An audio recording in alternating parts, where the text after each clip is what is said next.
네, 여러분 반갑습니다. 추석을 지내고 하반기 일정을 본격적으로 시작하는 이 시기에 이클레이 추기 세미나에 관심 갖고 시간을 쪼개어서 이렇게 참석해 주신 여러분 감사드립니다. 지속 가능성 향상을 위해서 경주하고 계시는 여러 지방정부 여러분들, 그리고 학계, 전문기관 여러분들과 함께 논의회장을 마련하게 되어서 정말로 기쁩니다. 저는 오늘 행사 진행을 맡은 이클레이 전략기획팀장 이혜영입니다. 오늘 추계 세미나는 탄소 중립 도시를 향하는 세계의 창, 기후위기, 순환경제, 생물 다양성 관점에서의 에너지 전환 패러다임이라는 타이틀로 개최됩니다. 제28차 유엔 기후변화 당사국 총회에서 2050 탄소 중립 방안으로 화석 연료로서의 전환, 그리고 2030 재생에너지 3배 확충이 공식 합의되었습니다. 탄소 중립 이행에 있어서 에너지 전환은 이제 필수적인 과제입니다. 특히 재생에너지로의 전환은 단순한 에너지원의 변화가 아니라 생물 다양성과 순환 경제를 포함한 통합적 전략의 한 부분으로 접근해야 지속 가능한 도시에 가까이 갈 수 있습니다. 지구 3중 위기, 여기 계신 분들은 모두 잘 알고 계실 텐데요. 기후위기, 생물 다양성 손실, 오염, 이 세 가지 이슈의 연결성, 연쇄성, 그리고 부정적 상호 심화 관계는 유엔에서도 주목하고 있으며, 특히 이 삼중 고리에 적절한 조치가 시행되지 않는다면 지속 가능 개발 목표, SDG 달성이 좌초될 것을 경고하기도 했습니다. 과거에는 이 세 가지 이슈가 많은 부분 원인과 피해 관계로 다뤄졌습니다. 그러나 이클레이는 기후위기, 생물 다양성, 오염 이슈가 상생의 관계임을 주목하고 연관된 정책 목표로 엮을 시에 정책 효과성을 높이고 자율, 자원 효율성을 높일 수 있다는 점에 기인해서 오늘 이 세미나를 준비했습니다. 이런 점을 염두에 두시고 오늘 세미나에 함께 해주시면 감사하겠습니다. 오늘 세미나는 크게 세 분야로 이뤄집니다. 오전에는 기후위기의 창으로 본 에너지 전환, 특히 정의로운 전환을 중심으로 세션이 마련되어 있습니다. 각자 자유롭게 점심 식사를 드시고 오후 첫 세션은 순환 경제의 창으로 본 에너지 전환입니다. 유클레이 순환 도시 관점을 바탕으로 순환 경제와 에너지 전환의 상호 협력 관계를 살펴볼 예정입니다. 마지막 세션은 생물 다양성의 창으로 본 에너지 전환입니다. 생태적 에너지 전환을 이루는 도시의 접근 전략에 대해서 전문가님과 활동가님의 발표와 토론이 있겠습니다. 특히 토론 시간에는 여기 참석하신 분들의 많은 참여를 부탁드립니다. 업무하시면서 고민하셨던 부분이나 궁금하셨던 부분들 자유롭게 질문하시고 의견을 나누시면 좋겠습니다. 저희 유튜브 채팅창도 열려 있습니다. 혹시 마이크를 들고 말씀하시는 것이 부담스럽다 하시는 분들도 계실 텐데요.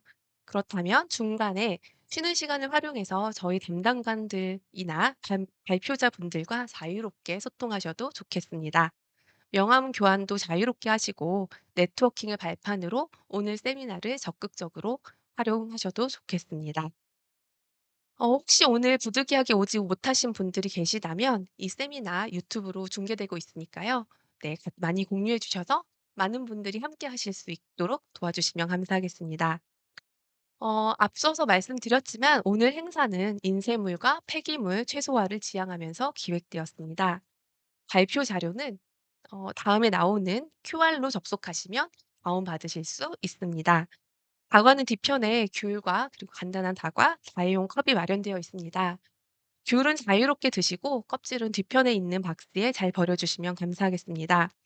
혹시 텀블러를 지참하지 않으신 분들은 뒤편에 다회용 컵이 마련되어 있으니 자유롭게 사용하시고 오늘 이 세미나를 떠날 때 반납해 주시면 감사하겠습니다. 그럼 이제 본격적으로 세미나를 시작하겠습니다. 첫 번째 순서로 이클레이 한국사무소 박연희 소장님의 인사 말씀이 있겠습니다. 로 함께 해 주시기 바랍니다. 예, 안녕하세요. 소개받은 저는 이클레이 한국사무소의 박연희 소장입니다. 무엇보다 반갑습니다. 기후 변화를 이제 절감하는 뜨거운 여름 우리 보냈고요. 그리고 '아 바람이 시원하구나.' 이제 이런 느낌을 가지면서 시작하는 첫 번째 주가 바로 오늘입니다. 이제 오늘 이클레이 한국 사무소는 여러분들과 함께 세미나 가을맞이 기념 세미나로 여러분들을 만납니다. 오늘 만나는 이 세미나의 주제는 뭐죠? 그 탄소 중립 도시를 향하는 세계의 창이라고 하는 제목을 달았습니다. 잘 아시는 것처럼 우리가 겪고 있는 이 지속 가능성, 우리가 살고 있는 지속 가능성 위기의 시대 그 중심에는 기후 위기가 있습니다. 기후 위기에 대응하는 방법은 전환이 필요하다고 얘기하는데요. 흔히 에너지 전환을 얘기하고, 그리고 우리나라는 법으로도 국가의 기본법으로 탄소 중립을 실현하기 위해서 에너지 전환을 위해서 노력해야 된다고 명시하고 있습니다. 그러나 잘 아시는 것처럼 지역에서 실질적으로 탄소 중립을 실현하기 위해서 최선의 노력을 하기에는 여러 가지 여건이 녹록치 않습니다. 그래서 이 시기에 이클레이 한국 사무소는 과연 탄소 중립을 실현하는 여러 가지 방법 중에서도 가장 중요한 게 에너지 전환인데, 이 에너지 전환을 어떻게 조금 다각적으로 실질적으로 현장에서 다양한 분야와 연계해서 잘 추진할 수 있을지를 여러분들과 다 같이 고민하는 기회로 삼기 위해서 이 세미나를 준비했습니다. 그래서 기후 위기에 대응하는 에너지 전환이라고 하는 것을 첫 에너지 전환은 어떤 방향을 지향해야 하는지, 그리고 에너지 전환을 위해서 순환 경제와는 어떻게 연결고리를 찾을 건지, 또 에너지 전환을 실현하기 위해서 소위 자연 기반 해법, 또 생물 다양성 이슈와는 어떻게 효율적으로 연계하면 좋을지에 대해서 이제 마음문을 좀 열고, 여러분들이 그동안 해왔던 경험 위에 오늘 세미나를 통해서 공유되는 정보를 같이 합해서 여러분들께서 좀 새롭고 창의적인 실천을 위한 아이디어를 많이 좀 도출하실 수 있으면 좋겠습니다. 그래서 특히 이 이클레이 세미나는 이클레이가 국제 기구잖아요. 그래서 이클레이 세미나는 세계의 지방 정부들이 에너지 전환, 그리고 탄소 중립 실현, 그다음에 생물 다양성을 좀 증진하는 일, 그리고 순환 경제를 도시에서 어떻게 실현하는지에 대해서 다양한 국제적 프로그램을 출범하고 운영하고 있습니다. 그래서 이클레이를 중심으로 한 또 세계 지방 정부들이 선도적으로 시범적으로 추진하고 있는 국제 정책 정보와 연계해서 우리나라의 지방 정부는 어떻게 조금 더 효율적으로 우리나라에서의 관련 정책을 추진할 수 있을지에 대한 것을 고민하는 것도 중요한 과제이고, 그 영역이 오늘 세미나에 참여하시는 여러분들이 새롭게 좀 얻어가시는 중요한 정보고 소스로 활용될 수 있기를 기대합니다. 어쨌든 여러 가지 지속 가능성을 높이기 위한 정책을 추진하는 여건이, 우리나라가 여러 가지 법을 만들었지만 여건이 녹록하지 않다고 하는 것은 모든 분들이 너무나 다 잘 알고 계신 숙제입니다. 그러나 언제까지 정책 여건이 이 상태에 머물러 있지는 않을 것입니다. 왜냐하면 시대적 과제니까요.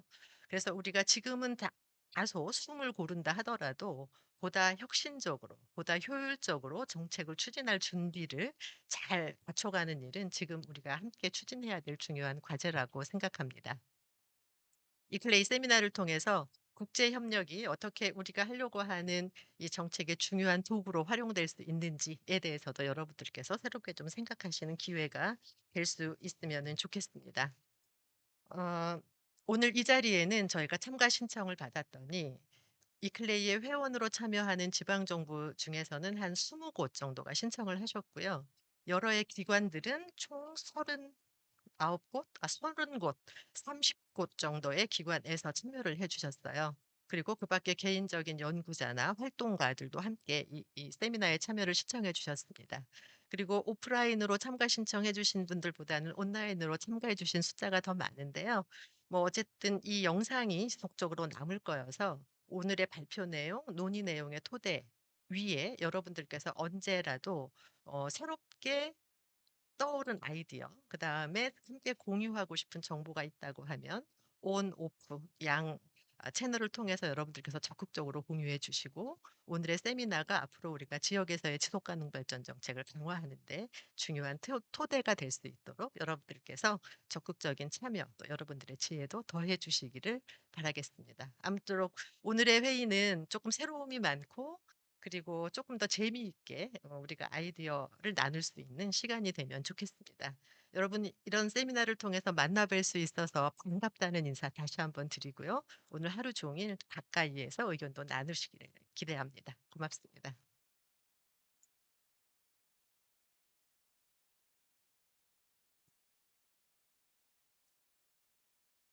네, 박연희 소장님 인사 말씀 감사드립니다. 여기 계신 분들은 이클레이를 알고 계시는 분들도 많이 보이고요. 익숙한 네, 얼굴들도 계시는데요. 아직 이클레이에 대해서 잘 모르시는 분들도 계시고 또 유튜브로 참석하고 계시는 분들도 계실 겁니다. 막간을 이용해서 아주 짧게 이클레이에 대해서 네, 소개를 해 드리도록 하겠습니다.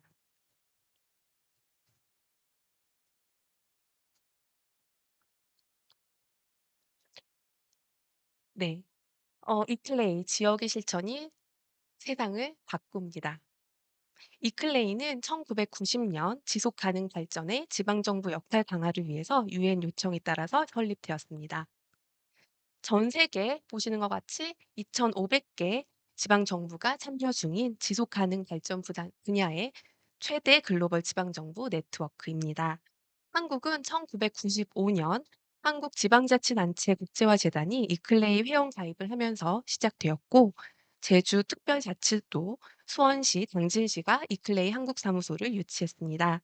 2023년 경기도가 한국사무소를 유치하면서 현재는 여러분들이 여기 계시는 고양시 킨텍스에 소재하고 있습니다. 본부는 독일 본에 있고요. 총 27개의 지역 및 국가 사무소 네트워크를 통해서 국제 아젠다를 지역의 실천으로 실현하기 위한 지원을 제공하고 있습니다. 네. 다음으로 이클레이 5대 도시 비전입니다. 도시의 지속 가능성을 위해 일하는 이클레이. 그렇다면 이클레이가 생각하는 지속 가능성은 무엇일까요? 이클레이 5대 도시 비전을 통해서 간단 명료하게 보여드리도록 하겠습니다. 네. 도시는 이클레이 도시 네, 5대 도시 비전입니다. 2024년 2월 유엔 환경총회가 열렸죠. 여기 계신 분들도 기억하시는 분들 계실 거라고 생각하는데요. 그때 주제 혹시 기억하시는 분 계실까요? 네. 지구의 삼중 위기, 기후 변화, 생물 다양성, 오염을 해결하기 위해 효과적이고 포용적이며 지속 가능한 다자 간 협력을 주제로 개최되었습니다. 저는 그 주제를 보고서 '아 유엔 환경총회가 이 클레이 5대 도시 비전을 약간 가져다 쓴 건가?' 하는 그런 생각도 들 정도였는데요. 여기 보시는 5개의 도시 비전, 탄소 중립 도시, 자연 기반 도시, 사람 중심 공정한 도시, 회복력 있는 도시, 순환 경제 도시. 각 비전 아래에 기재되어 있는 숫자는 네, 잘 아시겠지만 지속 가능 발전 목표입니다. 이클레 도시 비전은 지속 가능 목표와 긴밀히 연결되어 있습니다. 기후와 생태 위기, 날씨와 관련된 재난만은 아니라는 거 모두 잘 알고 계실 겁니다. 폭염, 폭우, 가뭄, 태풍 등 기상 이변 재난 못지않게 질병, 식량, 에너지 수급 등 간접적 재난과 빈부격차, 기후 취약계층, 경쟁 심화, 전쟁 이러한 사회적 재난이 수반됩니다. 이 때문에 이클레이 5대 도시 비전은 지구 3중 위기를 더해서 사람 중심의 공정한 도시, 그리고 회복력 있는 도시를 강조하고 있습니다. 네. 이클레이 5대 도시 비전을 그림으로 예쁘게 그렸습니다. 지구 3중 위기, 이들 위기는 각각 독립적으로 중요한 문제입니다. 하지만 상호 연관성이 높기 때문에 통합적인 접근이 필요합니다. 그림에서 보시듯이 이클레이 5대 비전, 요 아래 어, 네. 이 땅속에 묻혀 있는 이 5개의 네, 양분과 그리고 씨앗들이 함께 힘을 합해서 지속 가능성이라는 나무를 키우고 꽃을 네, 피울 예정입니다.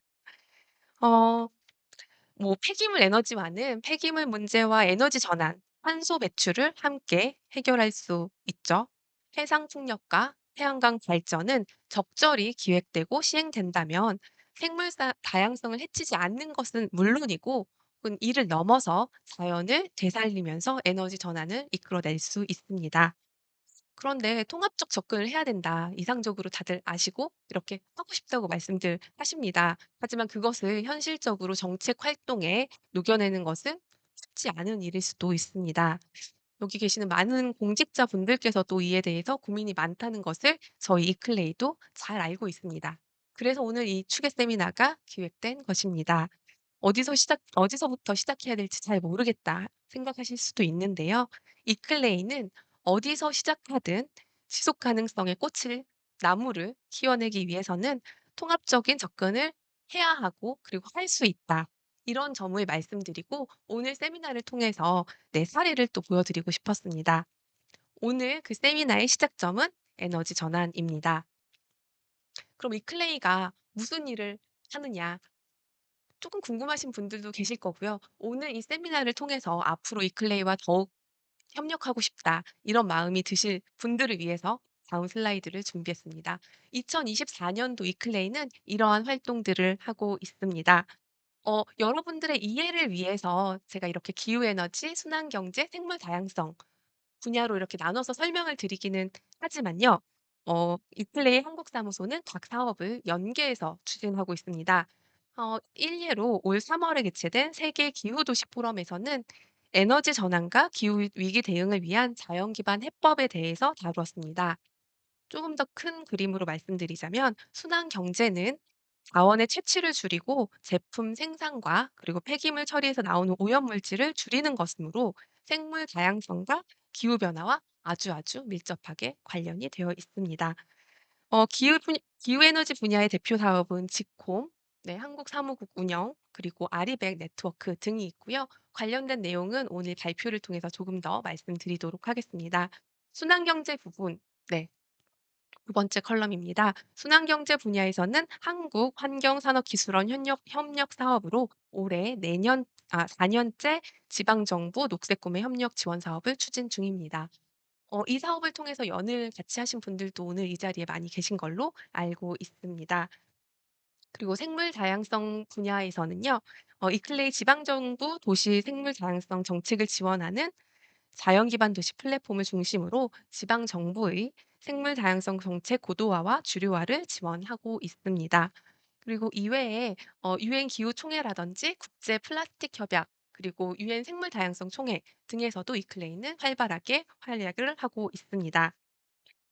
이클레이가 어떤 이클레이의 콘텐츠를 가지고 지방 정부의 지속 가능성을 지원하는지 그리고 좀 더 구체적으로 어떻게 이클레이를 활용하실 수 있는지는 저희가 각 세션에서 좀 더 전달해 드리도록 하겠습니다. 어떻게 이클레이가 이슈를 통합적으로 그런 관점을 가지고 접근하는지 올해 세미나는 탄소 중립입니다. 하지만 이 세미나는 저희가 연례로 개최를 하면서 내년도는 순환 경제, 특히나 올해 플라스틱 협약이 성안이 되게 되면 내년도에는 아마 지방 정부분들의 더 많은 정책 활동이 필요할 거라고 생각됩니다.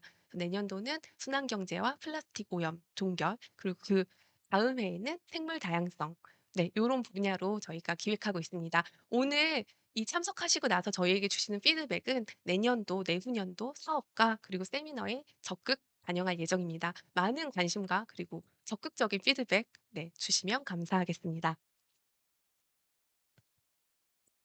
네. 제 발표가 지루하시지 않으셨을지 조금 걱정이 되는데요. 음 다음 이제 본격적으로 세미나를 시작할 예정입니다. 네. 마음을 가다듬어 주시고요. 저희가 정말 야심차게 열심히 준비한 세미나이니까요. 많이 들어 주시고 또 많은 피드백도 부탁드립니다. 첫 번째 세션은 기후 위기의 창으로 본 에너지 전환입니다. 글로벌 기후 정책 보고 플랫폼인 지콤. 여기 계시는 분들은 한 번쯤 들어보셨거나 담당을 하시는 분들도 있을 것 같은데요. 전슬지 이클레이 한국사무소 기후에너지 담당관이 지콤에 보고된 도시의 인벤토리 자료를 분석해서 발표해 주시도록 하겠습니다. 국내 도시의 재생에너지 현황과 그리고 에너지 정책, 전환 정책 시사점도 발표를 통해서 들으실 수 있겠습니다. 네, 박수로 맞이해 주시기 바랍니다.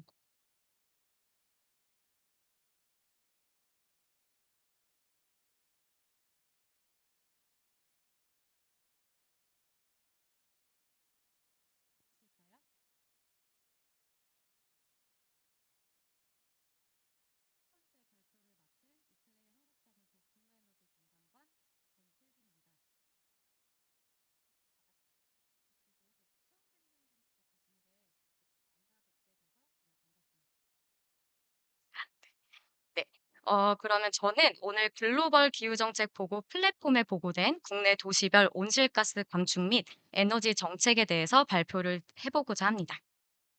네. 발표 순서는 다음과 같습니다. 네. 크게는 네 먼저 감축 부문, 그리고 두 번째로는 에너지 부문, 이렇게 두 가지로 나누어서 도시의 보고 현황과 또 각각에 관련된 정책들을 한번 살펴보도록 하겠습니다. 네. 본격적으로 설명드리기에 앞서서 이제 세션 제목에 보시면 여기 글로벌 기후 정책 보고 플랫폼이라는 단어를 보실 수가 있는데요.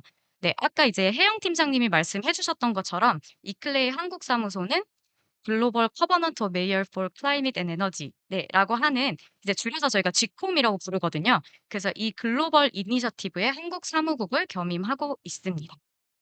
네.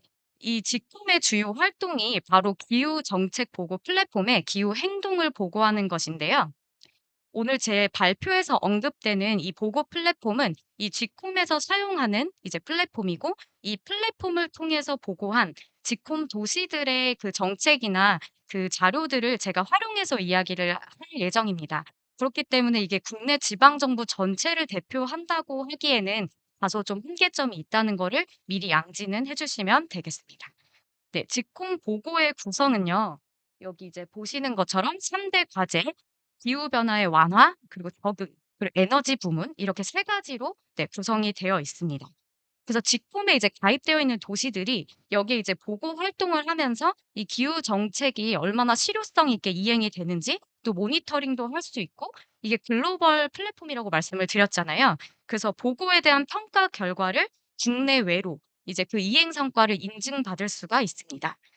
네. 실제로 국내 직홈 도시들이 이렇게 다음과 같이, 제가 기사 제목을 바꿔 왔는데요. 그 평가 결과들을 이렇게 언론에 홍보하기도 합니다.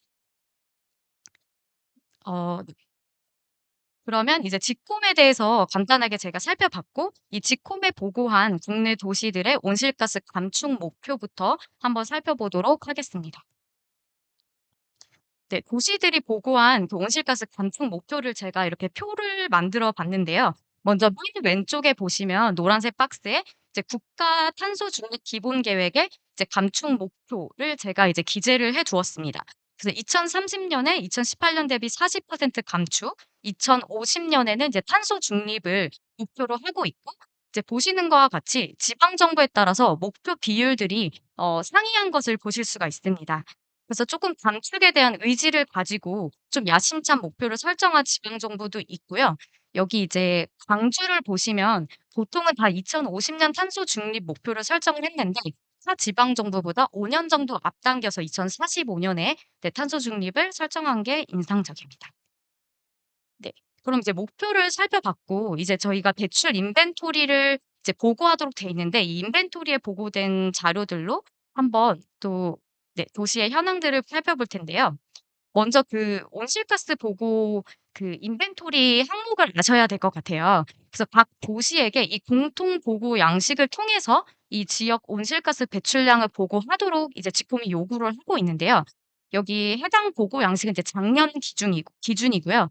배출량 기재 항목이 크게 6개 부문입니다. 그래서 여기 이제 회색으로 되어 있는 첫 번째 보면 이제 고정형 에너지라고 되어 있죠. 그래서 고정형 에너지, 그다음에 수송, 폐기물, 그다음 산업 공정 및 제품 사용, 그다음에 농업, 임업 및 기타 토지 이용, 그리고 마지막으로 송전망 공급 에너지, 이렇게 해서 6개 부문으로 크게 나뉘어져 있고요. 이 각 부문은 보시면 이제 빼곡하게 나와 있죠. 그래서 총 31 개의 세부 항목으로 구성되어 있고, 이 세부 항목에 대한 직접 배출량, 간접 배출량을 기재하도록 하고 있습니다. 네. 그래서 이제 이 직홈에 보고하는 국내 지방 정부의 대부분은 "어떻게 이 자료를 확보해서 보고하느냐?"라고 이제 물어보시면, 대부분은 이제 그 온실가스 종합정보센터라고 하는 이 GIR에서 이 직홈에 맞게 형식을 만들어 주셔서 저희가 배포를 하고 있어요. 그래서 그 자료를 통해서 이제 보고를 하고 있고, 이제 작년에 이제 보고를 완료한 15개 도시 중에서는 여기 이제 보시는 서울특별시, 수원특례시, 서울도봉구가 자체적으로 산정한 온실가스 데이터를 활용해서 보고를 완료했습니다. 그래서 이제 온실가스 배출 인벤토리를 만약에 이렇게 이 세 도시처럼 지방 정부에서 자체적으로 산정을 한다라고 하면 조금 더 세부적이고 정확한 데이터 확보에 대한 중요성을 지방 정부가 인지하고 있다는 뜻이겠죠. 그래서 '아 이 지방 정부가 감축에 대한 의지가 있고 좀 높은 관심도가 있구나.'라는 걸 보실 수가 있고, 이게 이제 데이터를 확보를 하려면 유관 부서에게 다 협조를 요청해서 이 데이터를 다 콜렉트를 해야 돼요. 그래서 관련된 이제 부서라든지 이해관계자와의 소통하고 상호 협력이 이제 전제가 되겠죠. 그래서 감축을 위해서 조금 더 다층적으로 공동의 노력을 도모할 수 있다라는 이제 장점이 있겠습니다. 네. 그러면 이제 제가 이제 인벤토리를 통해서 보고된 이 자료를 통해서 제가 이 특성을 좀 하고 도시를 유형화해 봤어요. 그래서 이 도시를 유형화한 거에 따라서 온실가스 감축 정책은 또 어떻게 세우셨는지 이거를 한번 좀 설명을 드려 보려고 합니다. 네. 먼저 이제 지난해 이제 보고를 참여한 15개 도시 인벤토리 자료를 기준으로 이제 상위 배출 항목이 있어요. 그래서 이제 이 15개 도시에서 '이 부문에서 가장 배출이 많이 되네.'라고 하는 그 상위 배출로 이제 도시를 나눠 보니까 유형이 한 3 가지로 정리가 되더라고요. 그래서 이제 첫 번째로 도시형에 이제 8개 도시가 속하게 되어 있는데, 이제 도로 수성이나 주거용 건물에서 가장 배출이 많이 발생하고, 이제 특성으로는 인구 밀도가 높고 또 자동차 사용이 많은 좀 대도시나 도심 지역에 해당되는 곳이 요렇게 8 곳으로 제가 분류를 해 봤고요. 이제 도시형과 마찬가지로 도로 수송이나 건물에 이제 좀 배출이 많지만 건물이 이제 산업용 건물이고, 또 발전소에서 배출 비중이 큰 것이 이제 제가 산업형 1로 네 분류를 해 봤고요. 마지막으로는 이제 대규모 제조업, 뭐 정유, 그다음 화학산업 같이 이제 중공업이 발달하면서 발전소에서 나오는 배출 부문이 큰 곳을 제가 산업형 2 도시로 한번 분류를 해서 이렇게 도시 유형 3 가지로 한번 분류를 하고, 이 도시들이 그러면 어떻게 이 부분에 대한 정책을 세웠는지 한번 살펴보려고 네 합니다.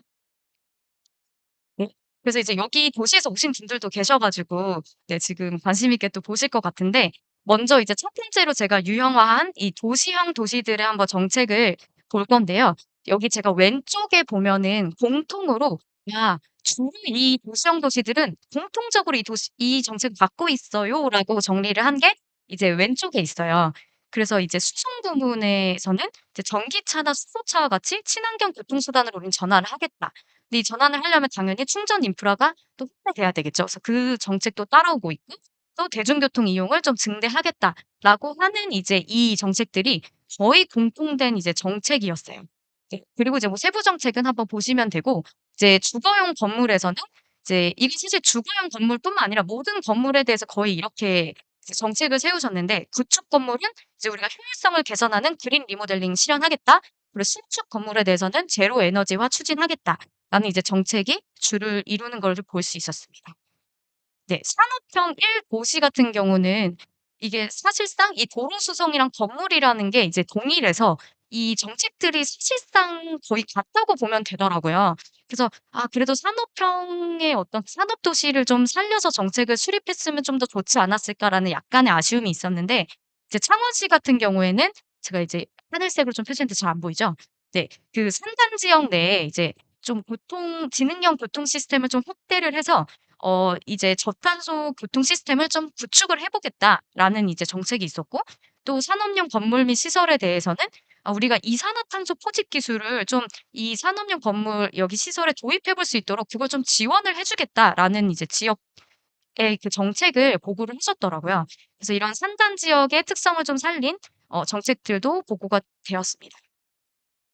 네. 마지막으로는 산업형 2 도시인데, 여기 인제 도시별로 쪼끔 특성이 달라서 각각 살펴보면, 이제 울산 같은 경우에는 이제 보니까 보고 내용이 이제 지방 정부가 아무래도 산업 부분에 대한 관리 권한의 한계가 있잖아요. 그래서 중앙 정부에서 주로 이걸 관리하다 보니까 "우리는 좀 비산업 부분에 대해서 배출한 항목에 대해 감축 목표를 설정하겠다." 해서 이제 설정을 해서 사실상 이제 수송이나 이제 건물 쪽으로 되어 있었고요. 그리고 당진시는 이제 석탄 화력 발전소를 이제 단계적 폐지를 이제 하고 있는 과정 속에서 "우리가 재생 에너지 확대 정책을 또 하겠다."라는 것이 보고가 됐고, 또 여수시는 그 산업 부분에 대한 어쨌든 관리 권한의 좀 한계를 극복해 보려고 한 사례가 있어서 보니까 그 기후 변화 대응 산업에 대한 우리가 모니터링 산업을 한번 진행을 해 보겠다라는 내용이 있었는데, 요 내용은 한번 뒤에서 다시 좀 자세하게 네, 살펴보겠습니다. 네. 그래서 제가 조금 말이 많았는데 좀 간단하게 정리를 해 보면요. 이제 세 가지 부문이었잖아요, 크게. 그래서 도로 수송은 이제 이제 친환경 차로의 전환 그리고 인프라 구축으로 이제 집중이 돼 있어요. 그래서 여기에 우리가 이클레이가 좀 "어떤 방향성을 제시해 볼 수 있을까?"라고 질문을 주시면 저희는 쪼끔 더 이 정책적 방향성을 좀 확장하고 지속 가능성에 좀 맞춰서 자동차 전환뿐만 아니라 좀 자동차의 분기율 자체를 좀 줄일 수 있는 그런 좀 지향점을 가지는 것이 어떤가라고 좀 제안 드려 보고요. 그리고 건물 분야에서는 사실 딱 이 두 개더라고요. 거의 그린 리모델링, 제로 에너지화. 예, 그래서 좀 근데 이제 제가 보니까 이 건물의 적용 대상이 되는 그 개체수 자체가 너무 작아서 이 건물 개체수 자체를 좀 확대해야 이게 정말로 좀 실효성이 있지 않을까라는 생각이 들어서 좀 '건물 수 확대를 해야 된다.' 또 이제 건물의 특성이 워낙 다양하니까 '용도별로 좀 세분화된 전략적인 좀 정책이 필요하다.' 그리고 산업 부분에서는 아무래도 이제 중앙 정부하고의 그 어떤 지방 정부의 그 간극 그 제약을 좀 극복하는 정책 마련이 필요한데 그러려면 그런 사례를 알아서 좀 그게 확산이 돼야 되겠죠. 그래서 그런 우수 사례가 좀 공유되고 확산이 돼야 된다라고 이제 쪼끔 제시를 해 보겠습니다. 네. 그래서 방금 말씀드린 것처럼 이제 그 우수 사례가 확산이 돼야 되잖아요. 그래서 우수 사례를 좀 짧게 좀 빠르게 한번 공유를 드려 볼까 해요. 그래서 이제 수원시의 한번 사례를 공유를 드려 볼 건데요. 수원시가 이제 전국 최초로 그 공영 노상 주차장 있죠? 거기에 이제 가로등형 전기차 급속 충전기를 설치한 케이스가 있더라고요. 그래서 뭐 지금 사실 전기차에 관련된 뭐 문제가 많기도 하지만 저희가 어쨌든 그 친환경 차로에 전환을 해야 되는 상황에서 이 충전 그 충전기 설치를 위한 용지 확보 문제는 계속 이제 지방 정부가 가지고 있는 거더라고요. 그래서 그 용지 확보 문제를 좀 해결하면서도 여러 가지 기능이 있고 또 전기차 이용자들에게 편리한 충전 환경을 제공한 요 사례도 한번 살펴보시면 네, 좋을 것 같고요. 네. 다음으로는 이제 당진시에 제가 온실가스 감축 아니고 감축 그 시나리오를 이제 제가 가져와 봤는데요. 요 내용을 뭐 자세하게 살펴보자는 건 아니고 이제 주요 배출원인 어떤 발전 산업 수송 이런 부분들을 고려를 해서 5안까지 되게 구체적으로 세부적으로 좀 감축 시나리오를 세우셨더라고요. 그래서 뭐 화력 발전소의 그 사용 연한에 따라서도 이게 이제 그 안들을 마련을 하셔서 쪼끔 가변적인 상황에도 좀 대응을 하고 좀 이렇게 구체적으로 시나리오를 한번 수립해 보는 게 되게 좋은 케이스라고 생각이 또 돼서 한번 가져와 봤습니다. 네. 마지막으로는 이제 아까 말씀드렸던 여수시 사례인데요. 이제 여수시가 그 민관 산학 협력 거버넌스를 좀 구축을 했더라고요. 그래서 이게 이제 모니터링을 하는 사업인데 뭐 공공 및 건물 그리고 뭐 교통 그다음에 뭐 저탄소 생활 신천이라고 하는 이제 시민들과 함께하는 거 또 에너지 및 산업 부문까지 이렇게 다양하게 이제 그 모니터링 분야가 구성이 돼 있어서 이 각 분량에 대해 그 분야에 대해서 정량적, 정성적 평가를 진행을 하더라고요. 특히 산업 부분은 관리권에는 한계가 있으니까 지자체가 도대체 어떤 그 "우리가 정책을 수립해야 되냐?"라고 했었을 때 이것도 좀 좋은 사례가 될 수 있겠다. 지자체에서 그래도 그 관리 부분에 있어서 좀 한계를 극복할 수 있는 사례이지 않을까 해서 좀 적극적인 사례로 생각되어서 갖고 와 봤습니다.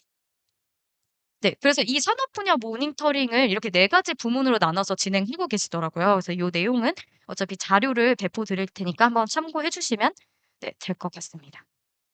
네. 지금 혹시 많이 지루하신가요? 괜찮으신가요? 네.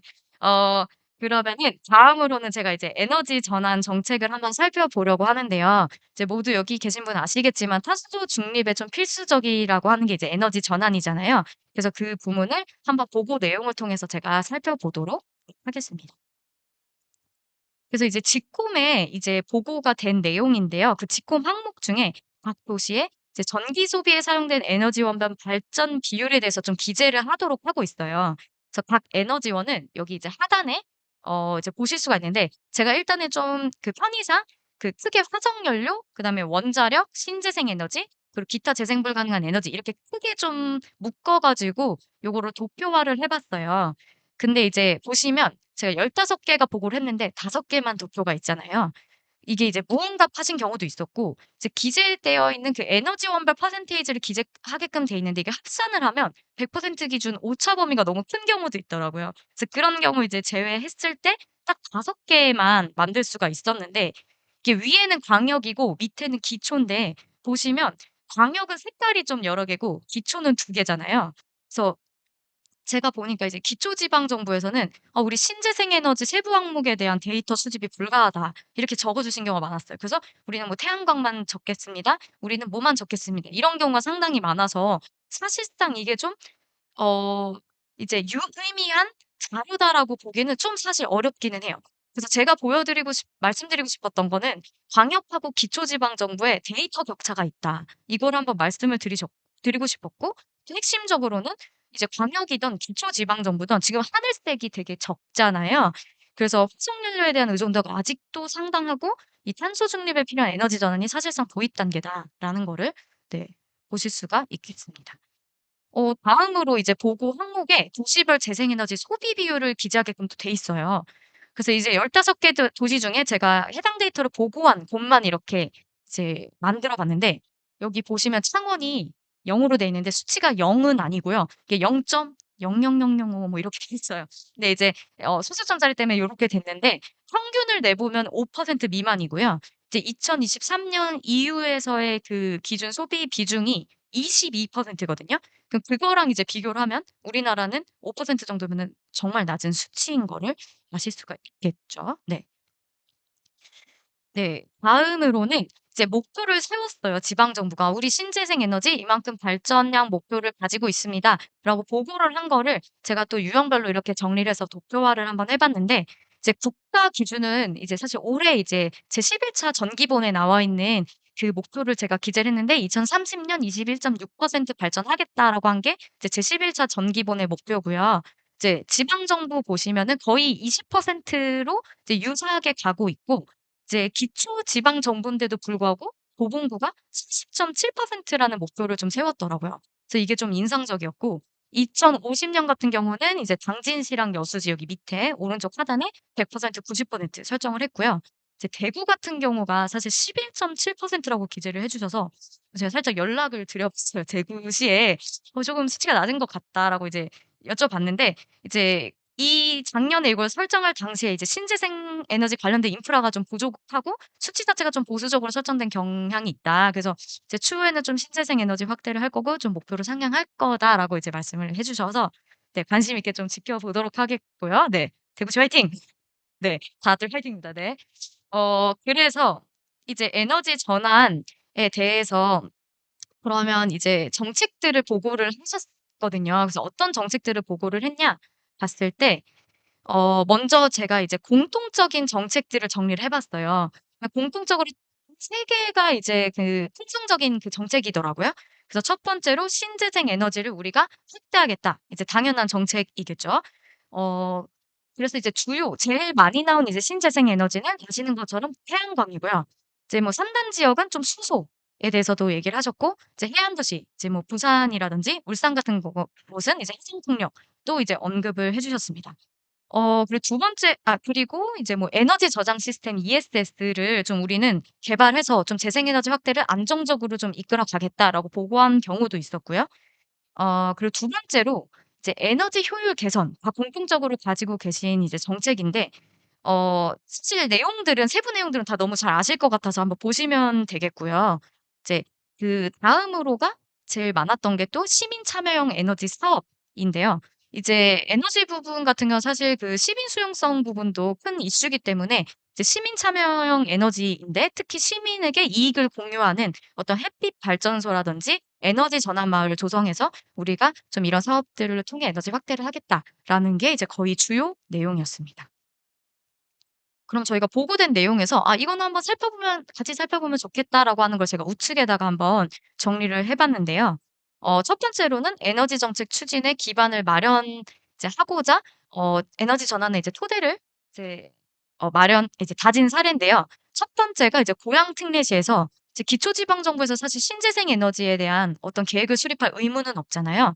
근데 신재생 에너지 확대에 대한 의지를 가지고 자체적으로 좀 계획을 수립한 사례가 있더라고요. 그래서 이렇게 의지를 또 가지고 수립을 할 수 있고 또 두 번째로는 이제 광주광역시에서 에너지 기본 조례를 좀 전면 개정해 가지고 에너지 전환 기금을 조성하고 또 우리는 지역 에너지 설립을 하겠다라는 근거를 좀 마련한 경우 또 마지막으로는 이제 서울특별시인데요. 이제 경기도나 인접 지역, 지방 정부와 MOU를 맺어서 우리가 재생에너지 시설 설치나 재생에너지 공급을 좀 추진하겠다라고 한 경우가 이제 있었습니다. 네. 두 번째로는 이제 에너지 자립화인데요. 이제 이제 두 번째로 그 도시들이 여기 보시면 이제 뭐 부산, 고양, 수원, 전주 신재생 에너지 확대를 통해서 "우리는 전력 자립화를 하겠다."라고 한 그 목표들이 있는데 고건 한번 보시면 좋을 것 같고 이제 세 번째로는 이제 에너지 접근성 확대. 우리는 취약 계층을 위해서 좀 에너지 바우처 사업을 통해서 에너지 접근성을 좀 확대하고 또 미공급 지역의 도시가스 공급 확대해서 에너지 복지를 실현하겠다라고 한 경우도 보고가 되었습니다. 그러면 이제 마찬가지로 좀 지방 정부의 우수 사례, 에너지 전환 정책 우수 사례를 한번 살펴보겠습니다. 네. 지금 여기 도봉구청에서도 와주셨는데 요즘 좀 관심도가 높은 BIPV라고 해서 건물 일체형 태양광 발전 시스템을 이제 효과적으로 도입한 좀 사례라고 느껴서 제가 공유를 하는데요. 사실 이제 태양광 설치를 특별히 이제 건물에다 하게 되면 건물의 좀 외형적인 미관을 해친다는 부분이 주민들이 이제 좀 분쟁하는 이 그 설치에 대해서 분쟁하는 요인이 되기도 하잖아요. 그래서 이 BIPV가 상당히 이제 주목을 받고 있는데 어떠신가요? 비주얼이 예쁘지 않은가요? 네. 네. 강제로. 네. 제 눈에는 예쁘더라고요. 제가 이제 보면은 태양광판 이렇게 설치가 패널이 이렇게 돼 있는 거랑 이거랑은 사실은 되게 다르잖아요. 그래서 이런 외형적으로도 그렇고 어떤 기능적으로도 그렇고 이 BIPV를 이제 이 도봉구청에다가 설치를 한 경우인데 이 해당 공사가 서울시에서 주관한 이제 2021년 자치구 태양광 특화 사업 여기 공모에서 최우수작으로 선정이 돼서 이게 전액 시비로 실시가 됐다고 하더라고요. 그리고 이제 도봉구청에서는 이 청사를 좀 우리가 랜드마크화하겠다."라고 이제 정책을 얘기를 해 주셔서 제가 또 홍보를 지원하기 위해 이렇게 가져와 봤습니다. 네. 다음으로는 광주광역시 사례인데요. 이제 광주광역시가 국내 지방 정부 최초로 이제 국가에서 추진하는 목표 관리제가 있잖아요. 근데 이 대상에 해당하지 않는 관내 출자 출연 기관에 대해서도 "우리는 온실가스 에너지 목표 관리제를 추진할게."라고 해서 진행을 하고 계시더라고요. 그래서 이제 각 기관이 뭐 에너지 사용량, 뭐 배출량 감축 이거에 대한 거를 이제 제출도 하고 결과 보고에 따라서 이게 경영 평가 지표에도 반영이 되는 거예요. 그러면 안 할 수가 없잖아요. 그래서 공공 부문에서 이렇게 좀 적극적으로 감축 효과를 내기 위해서 노력하는 케이스도 좀 살펴보시면 좋을 것 같습니다. 어 네. 그래서 저희가 또 이클레이가 또 이 국내 도시 에너지 전환 정책을 좀 이렇게 빠르게 살펴봤는데 좀 '어떤 시사점을 드릴 수 있을까?'라고 했을 때 네 보셨던 것처럼 광역하고 기초지방정부 간의 이제 에너지 데이터 확보에 좀 차이가 있잖아요. 그래서 이 직공 보고 플랫폼이 사실은 뭐 아프리카도 보고하고 이제 개발도상국도 보고하는 되게 기본적인 이제 단순화된 플랫폼이에요. 근데 그럼에도 불구하고 이 데이터 취합이 사실 쉽지는 않거든요. 그래서 뭐 국가도 있겠지만 광역 기초가 좀 긴밀한 협력을 통해서 또 뭐 광역에 있는 뭐 탄소 중립 지원 센터라든지 이렇게 협력을 해 가지고 좀 일같은 기준의 좀 유의미한 에너지 데이터가 좀 원활하게 공유가 돼야겠다. 네 이런 필요성이 있다라고 이제 좀 느껴지고요. 그리고 이제 지방 정부 에너지 전환에 대한 필요성을 다 인지하고 계시는데 이제 좀 정량적인 네 제가 하나 빼먹었네요. 어 그 데이터 이제 확보도 그렇고 자체 산정 시스템을 좀 구축을 해 보시는 게 어떤가. 이제 데이터를 아까 말씀드린 그 장점들이 있으니까 이거를 쪼금 지자체에서 쉽지는 않지만 의지를 갖고 좀 '자체 산정 시스템 구축해 보는 걸 지향점으로 두면 또 좋겠다.'라는 생각이 들고 네 다시 넘어와서 이제 에너지 전환을 보시면 어 오늘 사실상 주제예요. 이제 그 에너지 전환 이제 좀 정량적인 목표뿐만 아니라 우리가 좀 지속 가능성, 생물 다양성 아니면 지역 사회를 좀 포용하는 좀 통합적 접근이 필요하다. 그리고 저희가 사실은 이 직품이 이 기후 행동에 따라서 어떤 영향을 사회에 미치는지도 보고 내용을 받고 있거든요. 근데 정의로운 전환에 대한 언급은 사실상 거의 없었고 또 보시면 수출 부문이 그 친환경 차로의 전환이 다 대부분의 정책이었음에도 불구하고 이 자동차 산업에 대한 또 정의로운 전환에 대한 거는 언급이 하나도 없더라고요.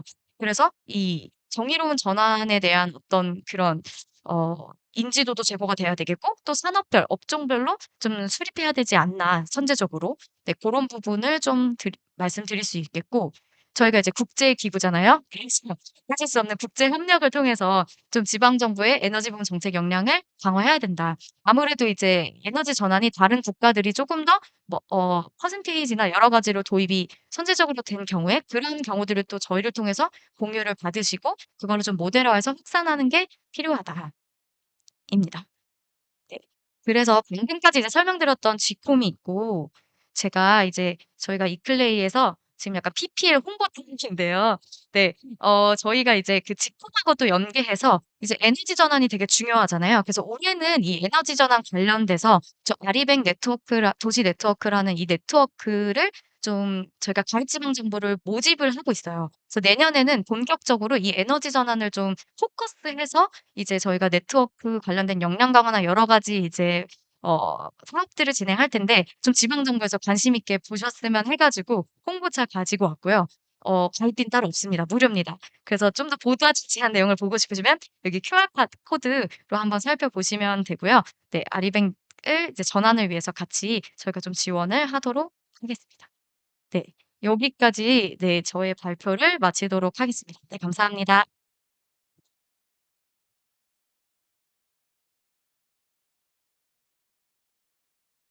네, 전승진 담당관님 발표 감사합니다. 에너지 전환과 탄소 중립 달성을 위해서 갈 길이 멀고 여러 제약들이 있지만 많은 지방 정부에서 다양한 정책 활동을 여건이 허락되는 대로 추진하시는 것들을 볼 수 있었습니다. 마지막으로 한 번 더 강조드려서 네, 말씀드리고 싶은데요. 재생 에너지를 향한 여정, 이클레이와 함께하고 싶지 않으신가요? 저희는 이렇게 아까 보고에 말씀드린 것처럼 직콤을 통해서 데이터 입력을 지원해 드리기도 하고 또 여러 가지 활동들을 하실 수 있도록 역량 강화 세미나를 하기도 합니다. 그리고 오늘 정리해서 말씀드린 것처럼 어 입력해 주신 데이터를 활용을 해서 패턴을 찾아내고 시사점을 도출하고 또 그 안에서 우수 사례를 콕콕 집어서 여러분들이 또 활용하실 수 있도록 이렇게 제공을 해 드리고 있습니다. 오늘 지금 도봉구에서도 네 아주 직홈 활발하게 협력해 주시는 네 도봉구 그리고 대구에서도 지금 온라인으로 함께하고 계시고요. 아까 여러 사례에서 소개해 주셨던 수원시에서도 네 함께해 주시고 또 저희와 매우 긴밀하게 여러 분야에서 협력하고 계시는 네 고양시에서도 많이 참석을 해 주셨습니다. 네, 다음으로 넘어가겠습니다. 우리는 종종 에너지 전환을 이야기할 때 기술이나 숫자, 이런 것들에 집중해서 사람을 간과할 때가 있습니다. 지속 가능한 도시는 에너지 전환이 정의로운 위에 세워질 때 가능합니다. 정부의 정의로운 전환 정책 추진 방향 및 지방정부 도입 현황에 대해서 이정필 에너지기후정책연구소장님께서 발표를 해 주시겠습니다. 네, 박수로 맞이해 주시기 바랍니다.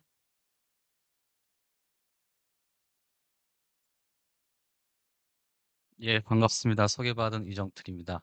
우선 이렇게 좋은 자리에 초대해 주셔서 감사드리고요. 저도 첫 번째 발표 내용 잘 들었고 저도 공부를 많이 했습니다. 특히 마지막에 아리배 도시 네트워크 관련해서는 저도 다른 지방 정부에 많이 제안을 해서 여러 가지 연대 네트워크 활동을 하는 게 좋겠다는 생각이 좀 들었습니다.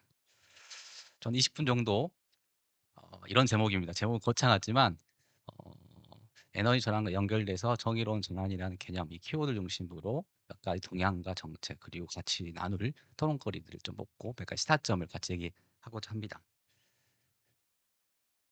제가 누르면 되나요? 그렇군요. 이렇게 멋진 건 처음 본 것 같아요. 보통 이렇게 얍실하게 생긴 건데 이렇게 좋네요. 많이 아시겠지만 이게 법적 개념이 되어 있고 그다음에 5년 전에는 사실 많이 낯설은 개념들이었는데 간단히 다시 한번 복귀 차원에서 같이 나눠볼까 합니다. 이 기온을 좀 따지면 제가 자주 쓸 정의로운 전환, 기후 정의라는 것들이 기온은 다르지만 지금 내용이 좀 수렴돼서 같은 맥락, 동일한 어떤 의미를 담고 활용이 되고 있고요. 정의로운 전환 같은 경우에는 미국이나 캐나다에서 시작된 노동운동과 환경운동, 그 연합의 차원에서 시작됐지요. 그게 빠르게 된 건 1970년대부터 얘기하는데 간단 그 이후부터 시작됐고 그다음에 이게 운동 차원에 머물러 있다가 지역 정부, 그다음에 정책으로 운영이 된 사례들, 그리고 더 나아가서는 국제사회에서 파리 협정 체결 전까지 많은 어떤 애드보커시도 하고 데모도 했었죠. 그 과정에서 이제 결국에는 파리 협정에서 좀 간단하게나마 전문에 실리면서 좀 더 어떻게 보면 시민권을 얻었다라고 볼 수 있을 것 같아요. 그리고 그 여러 가지 유엔 차원에서도 관련 정의론전한 어떤 프로젝트라든지 프로그램들을 지금 운영하고 있고, 이 유럽 연합에서 정의로운 전환 메커니즘이라는 좀 대표적 상품이 정책 상품이 만들어지면서 조금 더 대중화되고 있는 거 아니냐라는 생각해 볼 수 있겠습니다. 좀 더 개념적으로 보면 정의하게 되면 매우 모호합니다. 매우 좋은 말, 누구나 다 동의할 수 있는 말이지만 그 담고 있는 여러 가지 내포라든가 외연들은 매우 다양하기 때문에 이를 둘러싸고 여러 가지 긴장 내지 갈등도 있는 게 사실이고요. 그를 불구하고 몇 가지 공통된 구성 요소들이 있다고 얘기를 합니다. 하나는 뭐 인지적 정의, 누구를 정의 대상에 포함할 것인가도 있겠죠. 그리고 분배적이나 절차적 정의라는 건 보통 익숙한 내용이고요. 더 나아가서는 회복적 정의, 교종적 정의 여기 빠져 있지만 인간 중심적이기 때문에 비인간 종까지 포함해서 종간의 정의도 얘기하는 경우도 있고요. 또 국제사회에서 정의를 얘기하는 것도 있죠. 물론 여기서는 세대 간의 평등 이런 얘기도 다 담고 있습니다. 이런 것들이 복합적으로 얘기를 합니다. 다만 이렇게 좋은 개념이 하더라도 이걸 실제로 어떤 구체적 계획과 구체적 정책으로 어, 입안하고 실행할 것인가에 대해서는 좀 더 고민이 필요한 부분이 사실입니다. 그래서 뭐 이렇게 통용되는 의미들이 있는데 좀 다소 예전 자료이긴 하지만 세계자원연구소가 얘기했던 것들이 가장 어떻게 보면 좀 넓은 의미에서 보편적으로 통용되고 있는 정의로운 전환 개념들이 인상들로 우리가 볼 수 있을 것 같아요. 그래서 출연했던 것처럼 아무래도 예를 들면 우리 탈석탄 지역의 노동 문제, 산업 문제 요새 많이 아시잖아요. 충남 무시물에서 그런 것들 당연히 들어가 있고요. 나아가서는 이 건축 분야뿐만 아니라 기후 적응 문제, 특히 취약계층, 취약 지역에 대한 접근들도 또 적극적으로 이 정의란 관점에 대입을 해서 접근해야 된다라는 것은 원래부터 기후적인 측면에 접근했었지만 적응 측면에 접근했었지만 좀 더 강조될 필요가 있다라는 거고, 그래서 유럽의 어떤 정의로운 메커니즘 이전에 탈석탄 플랫폼 같은 경우도 이미 선례로 남아 있고요.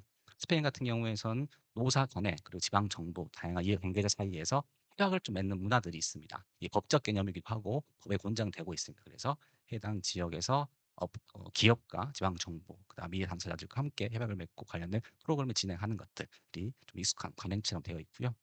그다음에 소위 말하는 제3세계에서 여러 가지 기업 취약계층 적응 문제에 대해서도 몇 가지 괜찮은 사례라고 얘기를 되고 있습니다. 이렇게 오늘 좀 띄울 수 있을 것 같고요. 이게 아시겠지만 지속가능 발전 목표랑 SDG랑 동떨어지는 게 아닙니다. 매우 밀접하게 관련되어 있어요. 그렇게 이미 내용도 그렇고 많은 어떤 연구자들도 그렇게 얘기를 하고 있습니다. 17가지 목표 중에서 뭐 기후 변화라든지 괜찮은 일자리 같은 것들도 당연히 핵심적으로 연결되어 있고, 다른 문제 빈곤부터 해서 다양한 분야들이 다 직접적으로 간접적으로 관련이 되어 있는 것들은 당연한 사실이지만 좀 더, 왜냐하면 다양한 개념들의 홍수 속에서 단순 라인이 아니고 이 개념들이 어떻게 연결되어 있는 것들도 검토하는 게 좀 중요하기 때문에 말씀드렸고요. 그럼에도 불구하고 연결 쓰는 부분은 아래에 있는 부분입니다. 이게 이 개념들이 다 통용되기 때문에 이를 둘러싸고는 공통된 언어가 만들어진 건 좋지만 이거 둘러싸고 나서 나름대로 분화되고 좀 긴장, 다양성들이 존재한다. 이 자체는 인정해야 될 것이고요. 크게 보면 두 가지입니다. 하나는 이 개념 자체를 둘러싸고 좀 이념이라든 정책적 스펙트럼이 다양합니다. 그래서 좀 현상 유지적인 접근하는 일도 있고요. 좀 더 개혁적이나 더 변혁적인 접근을 강조하고 있는 그룹도 구분되고 있습니다. 이건 나라마다 다르기도 하고요. 한 나라 내에서도 자기가 어느 포지션에 있냐에 따라서 좀 바라보는 게 좀 달라지는 것이죠. 이게 또 실제로는 말로만 하는 게 아니고 실제로 그 내에서 쓰는 용어뿐만 아니라 정책에 대해서 반영이 되기 때문에 어떤 정책을 쓸 것인가, 어떤 측면에서는 좀 규제적 정책을 강조할 수 있겠고요. 좀 더는 인센티브 정책을 강조할 수 있을 것이고요. 이런 것들도 좀 차이가 분명히 발생하고 있는 사실입니다. 그리고 또 두 번째로 중요한 것은 어떻게 보면 이 정의로운 전환이라는 것이 에너지 중심뿐만 아니라 물론 에너지가 관련되어 있죠. 그 말고도 다양한 분야 예컨대 에너지 말고도 좀 더 정치적이나 사회적인 문제까지 다 포괄해서, 왜냐하면 온실가스 배출이라든지 활성탄 연쇄 같은 것들이 다 산업 구조라든지 여러 가지 정치 경제적 특성들 그런 메커니즘에 따라서 연결되어 있기 때문에 그 넓게 봐서 해야 된다 이런 측면도 있는 거죠. 예컨대 이 토목 경제학 같은 경우에서 단순 환경 문제뿐만이 아니라 사회적 기치라 불리는 부분도 같이 오지 않습니까? 환경적인 것과 사회적인 것들. 그 사이를 균형을 잡자라는 것들이 있는 건데요. 이런 것들처럼 이런 측면에서 어디를 더 강조하냐. 이제는 좀 융합적으로 접근을 해야 된다라는 측면이 있는 겁니다. 그래서 정의론 전환에서도 좁게 보면 적응, 더 넓게 보면 에너지, 더 넓게 보면 사회 전반에 대해서 이런 것들도 검토가 필요한 부분이라 할 수 있겠습니다. 아시는 부분일 것 같아요. 탄소중립 기본법에 과거의 저탄소 녹색 성장법을 대체 입법했기 때문에 과거법과 국법과 신법의 좀 차이를 보시면 될 텐데요. 이때 나온 게 새로운 개념들이죠. 기후정의, 정의로운 전환, 에너지 전환. 근데 에너지법이 있음에 불구하고 에너지 전환은 게 법적 개념이 아니었습니다. 과거에는. 여기에 탄소중 기본법의 에너지 전환이 약간의 모호하지만 이렇게 들어가 있어요. 들어가 있고요. 그다음 기후정의 말씀드렸던 것처럼 설명드렸던 것처럼 있습니다. 그런데 흥미로운 건 있어요. 앞서 제가 몇 가지 개념적으로 설명드렸던 것들 내용이 담겨 있어요. 기후정의 측면에서는 이것은 정의로운 전환 부분들이 있는 거고요. 이게 절차적 분배적 정의 그리고 어떤 세대 간의 평등 문제가 담고 있는데요. 온실가스 배출에 대한 사회적 계층별 책임이 배출에 대한 책임이 다르다는 거죠. 이것은 계층 중심이 있는 건데요. 보통 말하는 게 뭐 미국이라든지 중국의 온실가스 다배출하는 역사적 배출이라든지 현재적 배출 통해서 그 많이 배출한 나라가 더 많이 책임을 져야 된다는 얘기를 하는 거겠죠. 나라 지역 나아가서는 계층별로 차이가 있다. 그리고 세대 간의 차이가 있는 거죠. 이런 것들이 자체를 인지는 하는데 그럼 실제로 구체적으로 어떻게 이것을 정책을 변화할 것인가는 사실 아직까지 물음표긴 해요. 나머지는 보시는 것처럼 절차 문제, 거버넌스나 위원회 문제 그런 것들 정책 문제가 있겠고요. 또 하나는 이 경제적 분배적 측면에서 이런 것들도 좋은 말이긴 하나 실제로 어떻게 반영을 할 것인가가 쟁점이 있습니다. 좀 더 구체적으로는 여기서는 지역, 산업, 노동자, 농민, 그다음 중소상공인 등등을 직접적 호명을 합니다. 타겟팅하는 것들이죠. 여기가 아무래도 직접적 간접적 피해를 볼 가능성이 높고 상대적으로 온실가스 배출에 대한 책임이 덜하기 때문에 여기에 대한 별도로의 정책적 관심 아니면 지원 배려가 필요하다 정도로 규정을 하고 있습니다. 이게 기본적 개념적인 거고요.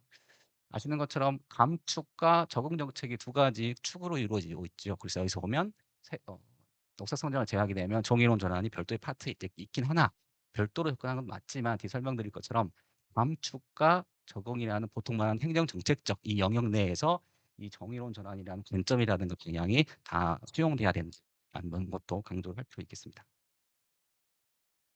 음, 작년이죠. 그때 보시면 정부에서는 정의로운 전환에 대해서 추진 방향과 과제들을 제시해 놨습니다. 앞서 말했던 것처럼 산업 부분에 산업 전환이 필요하다 이런 부분도 있겠죠. 그래서 고용 영향 조사를 해야 되는 거고요.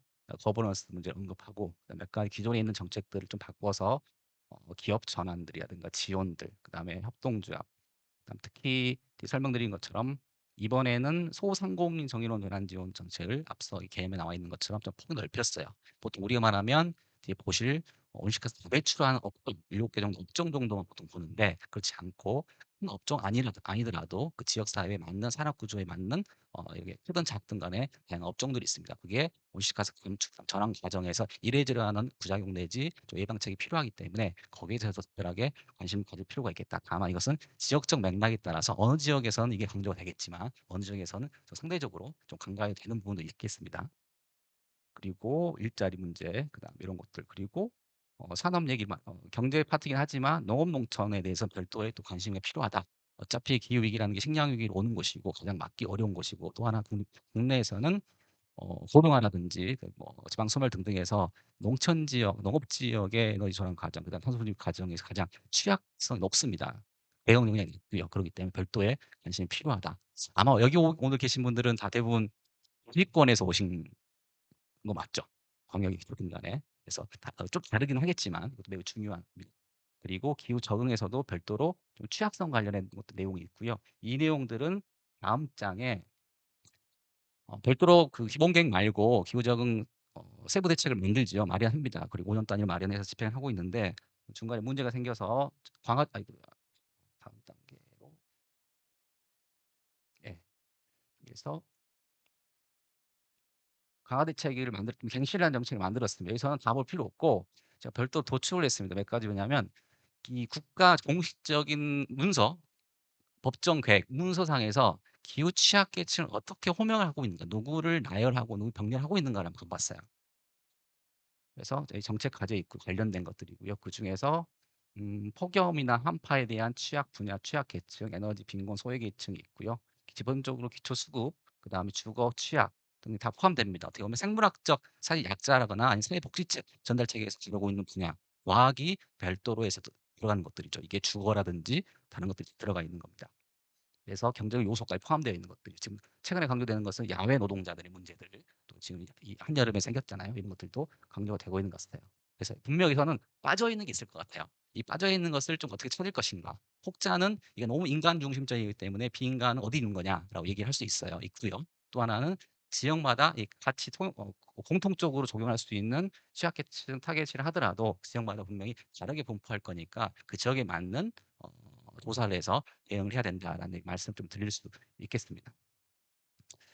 지금 환경 등등에서 이런 걸 하고는 있어요. 대신에 대부분 정책들이 폭염을 좀 겨냥해서 그늘막, 쉼터 정도가 사실 대부분 정책이더라고요. 예산도 대부분 거기 그쪽에 투입되고 있어서 필요한 정책이긴 하나 매우 어떻게 보면 좀 매우 단순한 좀 한계 많은 정책이 지금 중심이 되지 않겠냐 않는 거 아니냐라는 생각을 하게 있고요. 이런 차원에서 환경부가 관련해서 요 작업을 쭉 하고 있습니다. 아무래도 괜찮은 내용이 나올 거라고 생각을 하고 있고요. 전통적 의미에서 정의로운 전환입니다. 2021년에 만들어진 두 정책을 볼 수 있겠고요. 제가 알기로는 더 이상 갱신되지 않았습니다. 그에 불구하고 앞서 설명드린 것처럼 석탄 화력 에너지 전환 발전 분야죠. 그리고 자동차, 철강, 석유, 화학, 그다음에 어, 시멘트, 그다음에 반도체 디스플레이 요 정도가 가장 7개 핵심 에너지 소비, 나머지가 다배출 업종입니다. 그럼 순차적으로 석탄부터 시작을 해서 지금 여러 가지 압박을 받고 있고 자체적으로 흐름이 있죠. 이미 실제로 많이 충남, 경남, 호남 지역에서는 몇 개, 8개 정도가 지금 탈석탄이 되고 있죠. 일정하게는 어, 전직 이직이 안 되고 많은 노동자들이 지금 해고 상태이기 때문에 이런 것도 문제가 있습니다. 오신 분들 위해서는 지금 그 지역이 아닐 수 있기 때문에 상대적 관심이 덜할 수 있긴 하겠지만 이런 문제들이 자기 지역에 맞는 산업 구조 아니면 민구 구조에 맞는 어떤 이렇게 그 대응들이 분명히 맞는 대응들이 필요하다라고 볼 수 있을 것 같고요.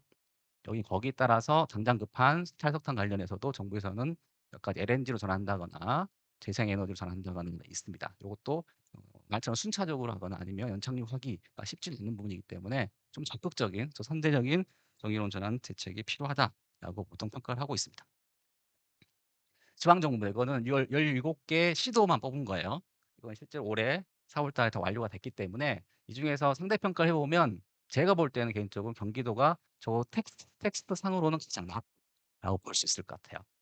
오늘 접속하신 광역단체 공무원들이 어디가 지금 접속하신 했는지 모르겠지만 또 분명히 차이가 있습니다. 그리고 나서 관련된 인력 양성 부분도 같이 보시면 그 지역이 얼만큼 지역사회를 잘 파악하고 있거나 나름의 비전을 가지고 있냐도 정의로운 전환 관련해서도 내용을 좀 확인하는 게 중요하고 그렇기 때문에 다른 예컨대 유럽이라든지 다른 나라처럼 이 정의로운 전환도 별도의 계획으로 기본 계획 형식으로 만들어야 된다는 얘기를 하고 있습니다. 한국에서는 그렇지 않고 있지요. 음. 지방정부 역할이 매우 중요합니다. 광역 기차로 구분하게 되면 이 정의로운 전환에 좀 좁은 의미의 정의로운 전환에 포함되어 있는 것들을 뽑으면 괜찮지 않습니다. 이건 에너지 조례 따로 있고요. 탄소 중립 기본 조례 따로 있지만 별건이죠. 그래서 아무래도 탈석탄의 장점이 충남 지역에서 적극적으로 중앙정부보다 먼저 지금 드라이브를 걸었던 걸로 이해하시면 됩니다. 그래서 기금이라든지 노동조란 센터 이런 것들, 그다음 기본 조례 그리고 충북도 좀 벤치마킹을 하고 있고요. 최근에 산업전환 고용안전지원법이라고 해서 이게 통과됐죠. 그래서 여기서는 산업전환, 노동전환, 디지털 전환을 이렇게 개정 규정합니다. 이 3박자를 맞추는 거고요. 기존 2021년에 나왔던 건 행정정책 영역적으로는 산업전환, 노동전환, 지역전환으로 일정 정책 에어리를 좀 구분합니다. 앞서 말했던 것 감축 적응이 또 다른 파트의 접근법이라면 정의론 전환에선 이 정도가 세 가지, 네 가지 정도 분명히 이렇게 공법이 있는 것들이 교차돼서 이해를 하실 필요가 있습니다. 그래서 어떻게 보면 이 법이 만들어졌기 때문에 대부분 광역은 아마 경기도처럼 잘 만들 겁니다. 다만 어떤 내용을 담길지 검토가 필요한 부분이 있겠고요. 또 필요하면 그 기초 지역에서도 이런 것들이 별도 조례로 만들거나 아니면 기본 조례에다가 정의론 조례한 내용을 좀 포함을 해서 우리 지역에는 좀 적극하겠다. 대부분 기초 지역이 제가 1년, 2년 전에 조사할 때는 거의 없었어요. 대부분 상위법에 따라서 위임받는 내용 따라서 그 인용 처리만 하더라고요. 그 대신에 몇 개의 지역이 있었어요. 제가 알기로는 여수라든지 구로 몇 개 지역이 자기만의 약간 산업구조, 인구구조를 파악을 해서 정의론 전환을 그냥 중앙정부 아니면 그 상위법을 뺏긴 게 아니고 자기도 뭔가 하겠다 정도의 접근하는 것들이죠. 자기 언어로 해석하는 거는 적극성이 필요하다라고 볼 수 있겠습니다. 요거는 좀 넓은 의미로 정의로운 에너지 전환을 키워드로 해서 뽑으면 에너지 조례를 다 제외하고요. 그러면 시민 참여, 지구 지정, 이익 공유 정도로 좀 카테고리를 구분할 수 있어요. 내용이 서로 겹친 부분도 있긴 합니다. 그것은 시민들이 적극적으로 개인적으로나 집합적으로 에너지 자립마을이라든가 에너지 협동조합에 참여할 수 있는 그런 것들을 좀 공간을 열어주는 것들 내용을 담고 있고요. 지구 지정 아무래도 대규모 재생에너지 같은 경우에 난개발 문제가 쟁점이 있기 때문에 이것을 좀 해소하기 위해서 좀 체계적으로 접근하기 위해서 이렇게 특히 해상 풍력 중심으로 접근하는 경우가 많이 있습니다. 그리고 이익공유 같은 경우에서는 형태는 다양합니다만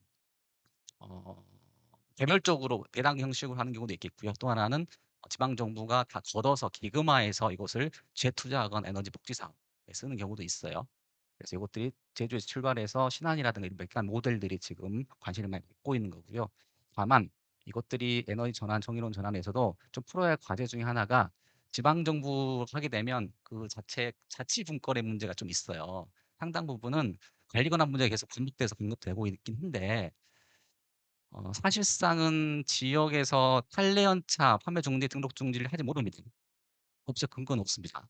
선언은 하는 거죠. 이런 것들처럼 많은 부분이 사실 산업과 에너지 분야 말고도 많은 그 부분 산업 이렇게 수송이라든지 모든 부분들이 대부분 지방 정부가 좀 의지가 있거나 괜찮게 하려면 일정한 정도의 권한과 예산들이 뒷받침이 돼야 되는 것들인데 이것들이 안 되기 때문에 일정한 수준에서 합리적 수준에서는 지금보다는 더 지방 정부 광역과 기초에게 관리 권한들이 이렇게 이양되거나 위임될 필요가 있습니다. 또는 특례를 통해서 좀 진행할 필요가 있는 것들입니다. 이런 것들이 잘 안 되면 17개 시도에 기본계, 그다음 200개가 넘는 기본계 만들어지더라도 상당 부분은 숫자에 머물거나 텍스트로 아니 페이퍼로 머문 계획들이 될 거예요.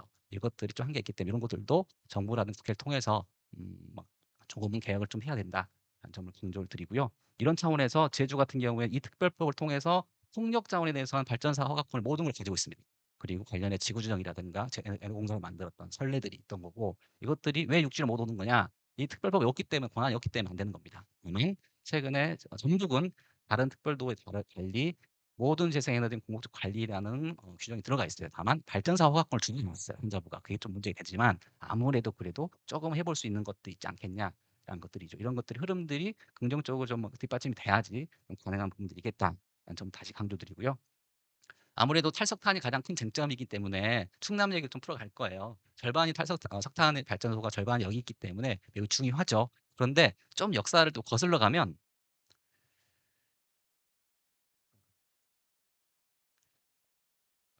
여기는 한국은 탈석산 하게 되면 광산, 광업 문제보다 발전 중심으로 사고를 하잖아. 이미 사실 이런 경험도 있었잖아요. 석탄화력 합리학으로 사실상 1990년대 초에 한강들이 다 문을 닫고 지금 마지막 남은 탄강들이 사실 사라지고 있는 거기 때문에 이런 것들이 충남에서도 보령에서 시작됐습니다. 보령도 1960년대부터 탄강을 운영하기 시작했습니다.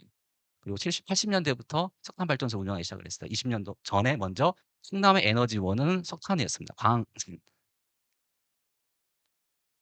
그리고 지금 그것은 흔적은 이렇게 박물관으로 나와 있습니다. 그러면 지금 석탄 발전소도 박물관을 바뀔지 LNG로 바뀔지 재생에너지 시설로 바뀔지 그런 유럽이라든가 북미처럼 박물관으로 바뀔지 이런 거 모르겠습니다만 이런 것들도 미리 선행 사례가 좀 있는 거고요. 이런 것들이 2016년, 17년 때 바뀌기 시작한 계기가 생겼습니다. 과거에는 지역 주민들 환경단체들이 미세먼지라든가 송전망, 송전탑 관련 등등에서 환경오염이라든가 좀 피해 중심으로 해서 데모한다거나 보상 요구했던 것 중심이었다면 이때부터는 맥락이 다릅니다. 그래서 좀 적극적으로 돼서 탈석탄 자체를 좀 더 적극적으로 요구사항을 바뀌는 좀 계기가 생겼고요. 절차적으로는 이런 충남 탈석탄 전환 비전을 만드는 도민들과 함께하는 좀 과정들 그리고 도에서 그걸 수용한 관여정들이 있었기 때문에 이후에 여러 가지 컨퍼런스라든지 주요 기금, 조례 이런 다양한 것들이 만들었습니다. 어떻게 보면 이 요것을 이 표가 어떻게 보면 좀 구체적 전략들을 나열을 한 것 같아요. 이 석탄 밀집 지역에서는 어떤 전략들이 필요하다라는 것들이죠. 산업이나 노동, 그리고 지역 사회, 그리고 해당 사회, 해당 지역의 보건 및 재생하는 것들. 그리고 나서 이걸 추진하기 위한 여러 가지 기반들, 이행 기반을 어떻게 만들 것인가 라는 것들이 어떻게 보면 레파토리라고 볼 수 있는 것들이죠. 이런 것들이 상대적으로 충남 다음으로 많은 약간 경남이라든가 영흥, 또 일부 인천, 또 일부 뭐 강원이라든가 이런 지역들은 상대적으로 탈석탄 속도가 늦습니다. 이것은 같은 영향권이지만 사실 그 내에 자체적으로 어떤 계기를 잘 만들어 놓은 거냐, 그리고 아니면 특정 거버넌스라든가 의사결정 구조 내에서 이런 것들이 잘 합리적으로 형성했는가, 이런 것들 때문에 같은 맥락이지만 다른 어떤 모습들을 좀 보이고 있다. 이런 것도 좀 흥미로운 부분이긴 합니다. 충남 같은 경우는 최근에 그래서 충남에선 당진부터 해서 태안, 보령, 서천 4군데 해안가가 지금 석탄 밀집 지역인데요. 이 지역들에서 이제 나름대로 충남도뿐만 아니라 자체적으로도 여러 가지 활동들을 합니다.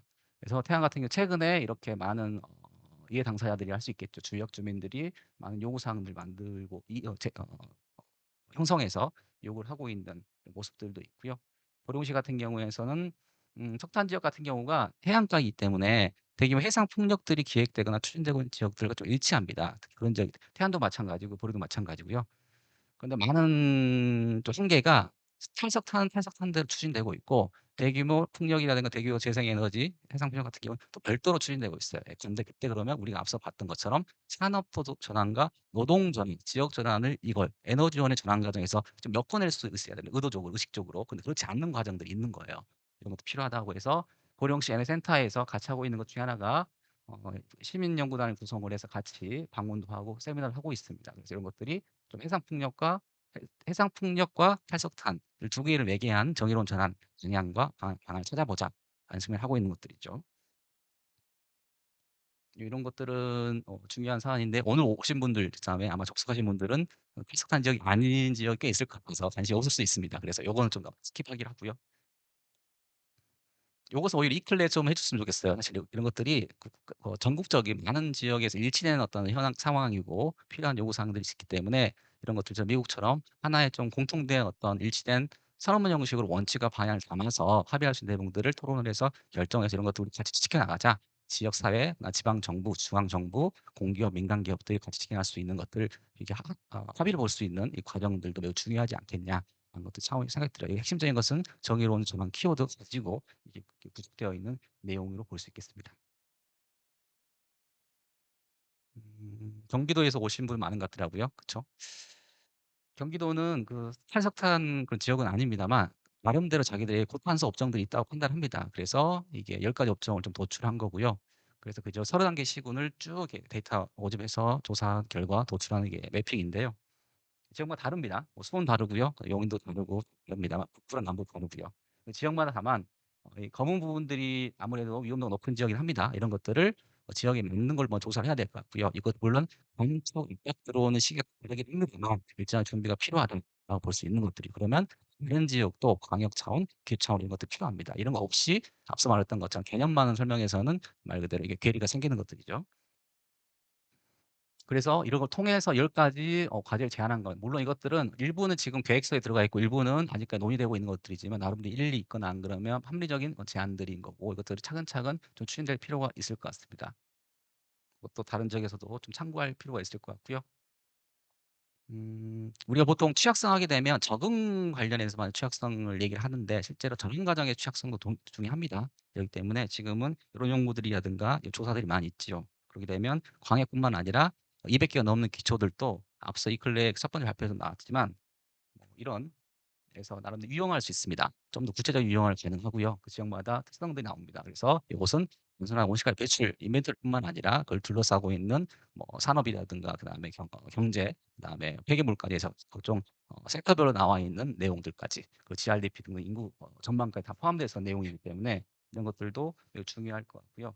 그렇게 되면 해당 지역에서 어느 지역이 얼마큼 취약할 것인가 거기에 맞는 것들이 필요하겠죠. 안 그러면 많은 계획들이 컨트롤 C, 컨트롤 V가 되기 때문에 또 방지하기 위해서라도 이런 접근이 매우 중요하겠다 생각해 봅니다. 이건 해외 사회인데 아마 뒤에 토론에서 좀 더 나올 수도 있을 내용인데요. 어떤 부분은 특히 에너지나 석탄 중심으로 풀어가는 과정도 있고요. 또 하나는 좀 넓은 의미에서 또 나옵니다. 이건 적응까지 포함해서 나온 부분도 있을 것 같고요. 중요한 것은 개별적인 정책도 매우 중요하지만 이걸 이루는 의사결정, 합의 과정들이 매우 중요합니다. 예컨대 지금 17개 시도는 기본 계획을 산수리 기본 계획을 대부분 다 수립을 했는데 몇몇 지역에서는 나름대로 그 지역 주민들, 시민들, 도민들이 함께하는 그런 프로세스를 통해서 수립한 데가 있고, 제가 알기로는 대부분은 그렇지 않은 관행적으로 하는 연구기관과 그다음에 행정 사이에서 만들어진 수립하는 어떤 관행들에 따라서 수립했을 거예요. 근데 지금 내년까지 200개 넘는 기초 같은 경우에는 지금 이미 수립한 것도 있고 수립하고 있는 지역이 많은데, 기초에는 산수리 기본계 같은 경우에는 수립하는 과정에서도 좀 참여형으로 수리적인 참여형 방식으로 하는 것들이, 이런 내용들이 이제 담길 수 있는 가능성이 있다라고 좀 강조를 좀 드릴 수 있겠고요. 그런 의미에서 해외 사례도 볼 때 결과물만 보는 게 아니라 그 과정 프로세스 자체를 좀 볼 필요가 있고, 그게 결정하는 과정들, 위원회라든지 거버넌스 이런 것도 같이 볼 필요가 있을 거라 생각이 듭니다. 주로 여기서는 좀 석탄 중심으로 좀 얘기를 풀었고요. 그다음에 여기 또 자동차 지역이 있고요. 그다음 특히 이런 데서는 어떻게 중앙과 지방 정부 간에 어떻게 수직적인 수평적인 어떤 이행 절차를 만드는 것이냐라는 것들이 있는 겁니다. 우리 같은 경우에서도 그러면 우리 지역에서는 정의로운 운전화 문제를 어느 부서에 다뤄야 할까요? 하게 되면 좀 되게 곤란할 수 있을 겁니다. 이게 보통 산업이나 경제팀이냐, 일자리 팀이냐, 아니 에너지나 기후환경팀이냐, 곤란한 게 있거든요. 물론 에너지 복지라든가 이런 것들은 각 팀이 고정적으로 있긴 하지만 그걸 컨트롤하거나 안 그러면 좀 새로운 과제를 할 때는 어느 부서 할 것인가도 좀 새롭게 검토할 부분이 생길 수 있어요. 이런 것들도 정답이 없기 때문에, 다만 해외 사례 볼 때 이런 프로세스라든가 아니면 이 거버넌스 측면에서 또 어떤 행정의 절차 측면에 볼 때도 의미 있는 내용들이 담겨 있다라고 보실 수 있습니다. 그리고 몇 가지 이런 협약 문제 같은 것도 새로운 접근일 수 있겠고요. 특히 국내적 맥락에서는 한 가지 정도만 강조하고 발표를 마치려고 하는데요. 미국에서 바이든 정부에서 몇 가지 좀 국방받거나 국내만 소개된 자료이긴 합니다만, 좀 약간 강조드리고 싶은 게, 이게 보통 이렇습니다. 그러면 이런 정의론자라든가 아니면 할 때 가장 큰 게 돈 문제를 보통 많은 사람이 질문해요. 돈 어디서 나냐? 예산 기금 문제를 보통 얘기를 하게 되는데, 왜 중요하죠. 근데 그것보다는 있는 예산도 사실 잘 재편성하는 것고, 필요하다면 추가로 기금이나 예산을 확보하는 것도 중요할 거겠죠. 특히 지방주 같은 경우 별도 돈이 없기 때문에 일장의 포괄 기금, 포괄 예산을 요청을 좀 해야 될 것 같고요. 중요한 건 그에 불구하고 그러면 있는 돈 가지고 아니면 새롭게 추가될 마련될 조성될 기금을 예산을 어떤 식으로 어떻게 쓸 것인가 중요할 것 같아요. 안 그러면 대부분 건축이라든 정책 중에서도 대부분 지역에서 사실 인프라 사업에 많이 투자가 많이 되긴 해요. 또 필요한 부분이긴 한데, 그것뿐만 아니라 그 기준을 만드는 게 중요할 것 같아요. 그래서 아시는 것처럼 미국은 40%에 대해서 기본적으로 특정된 기후 취약계층, 취약 지역에 어 예산이나 기금이 투입되게 흘러갈 수 있게 만들어 놨습니다.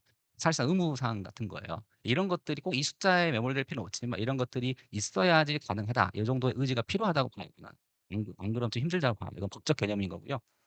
이런 차원이 사실상은 중앙 정부에서 만든 연방 정부가 만든 게 아니고요. 미국에서 캘리포니아에 먼저 시작됐습니다. 캘리포니아에 시작되고 뉴욕에서 시작됐습니다. 이런 것들이 조례 만들어요. 조례 35% 이상 40% 하자라고 합니다. 그럼 어디를 어떤 지역을 만들고 어떤 그 지역을 특정 계층을 선정하기 위해서 어떤 기준이 필요하다라고 정하는 것들입니다. 그래서 이것을 공개하고 그 지역에 대해서 일정하게 예산들이 투입되는 방식, 그리고 뉴욕 같은 경우에서 이걸 하기 위해서 조례, 그 숫자, 그리고 나서 두 가지 워킹 그룹, 하나는 기후정의 워킹 그룹이 있고요. 하나는 정의로운 전환 워킹 그룹. 정의로운 전환 워킹 그룹, 여기 노동을 담당하고, 기후정의는 넓은 의미에서 기후 취약 지역, 취약 계층을 담당하는 워킹 그룹입니다.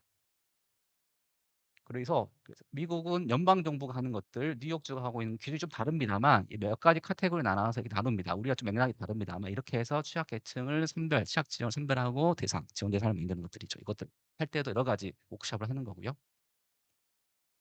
그다음에 유럽 같은 경우에는 요것들이 중요할 수 있을 것 같아요. 하나는 다양한 숫자들의 나열과 정책의 나열도 중요할 테지만, 중요한 것은 이걸 만드는 과정에서 반복적으로 설명드리지만 기후 적응이든 전환 부분이든 간에 이런 형식을 다양한 분야에서 실제로 직접적 이해 당사자 내지 다양한 시민들, 즉 보편적인 시민들이 어떻게 인벌브드 같이 참여해서 개입돼서 같이 할 것인가라는 것들이 당위성뿐만 아니라 실제로 어떤 방법, 어떤 기제를 통해서 할 것인가 중요할 것 같아요.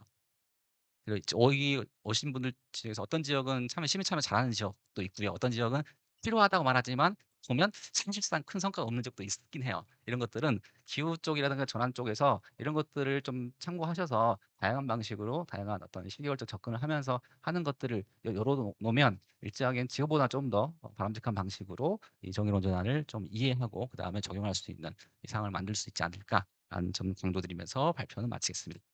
감사합니다.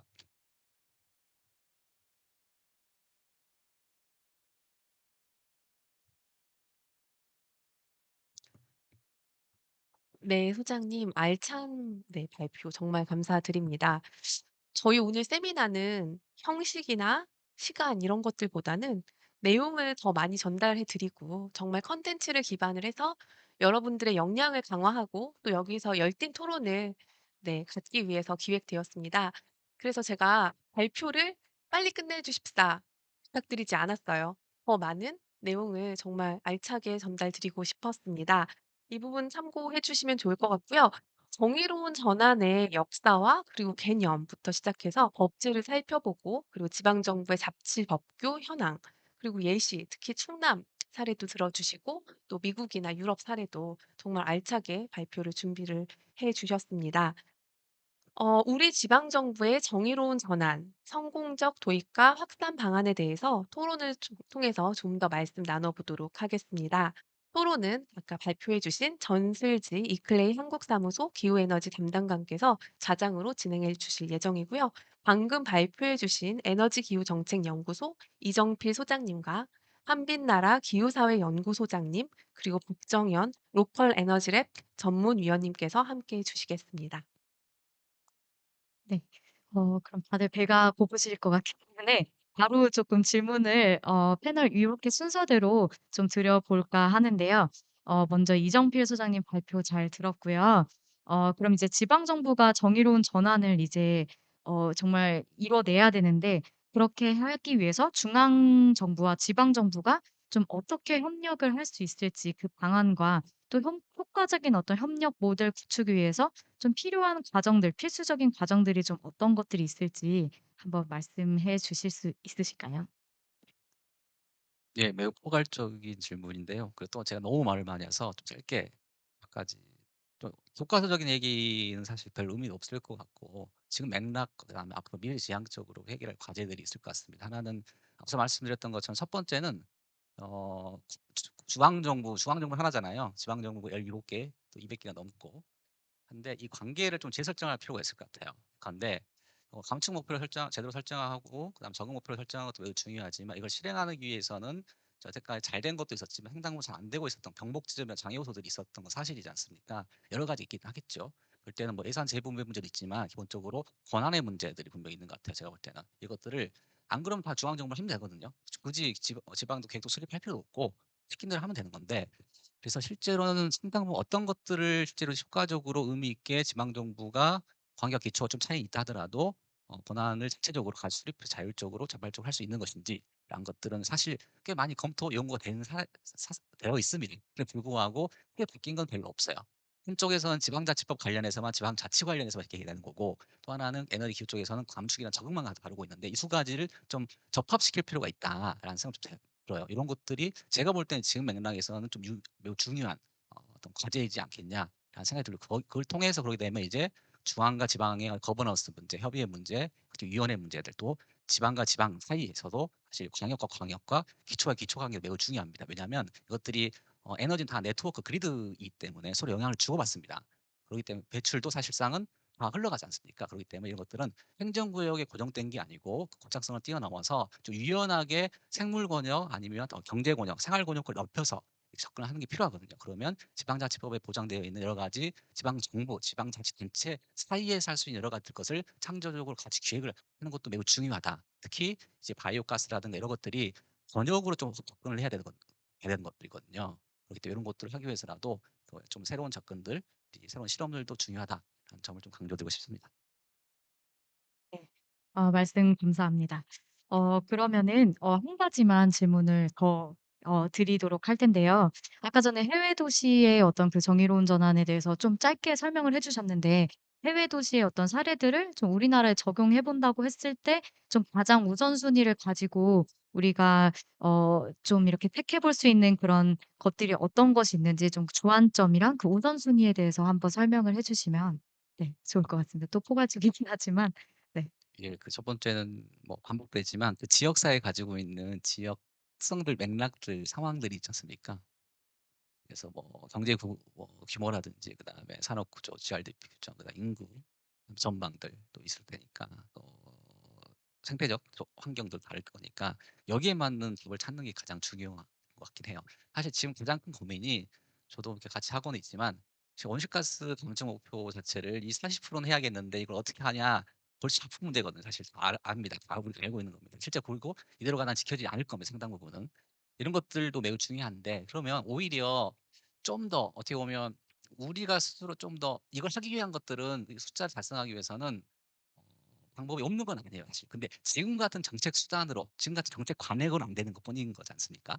이거 극복하기 위한 것은 많은 상상력 아이디어가 필요해요. 근데 아이디어를 우리는 보편적으로 해외 사례에서 참고를 하거나 가져오려고 합니다. 다만 우리의 맥락이 다르기 때문에 적용도 불가능한 겁니다. 제가 단편적으로 내연차에 말씀을 드렸고요. 이런 것들이 너무 많기 때문에 이걸 극복하기 위해서는 말 그대로 이거 정말 중요한 목표라면 이거 달성해야 된다 하게 되면 하기 위한 맞는 정도의 어떤 이렇게 의미가 있거나 아니면 가능한 수단들을 공구를 하거나 도입을 해야 되기 때문에 그게 될 수 있는 것들이 필요하다. 이것을 당장에는 권한도 없고 예산도 없기 때문에 안 된다 하더라도 그걸 적어도 시민들과 함께 같이 합을 맞추는 과정들이 중요한 것 같아요.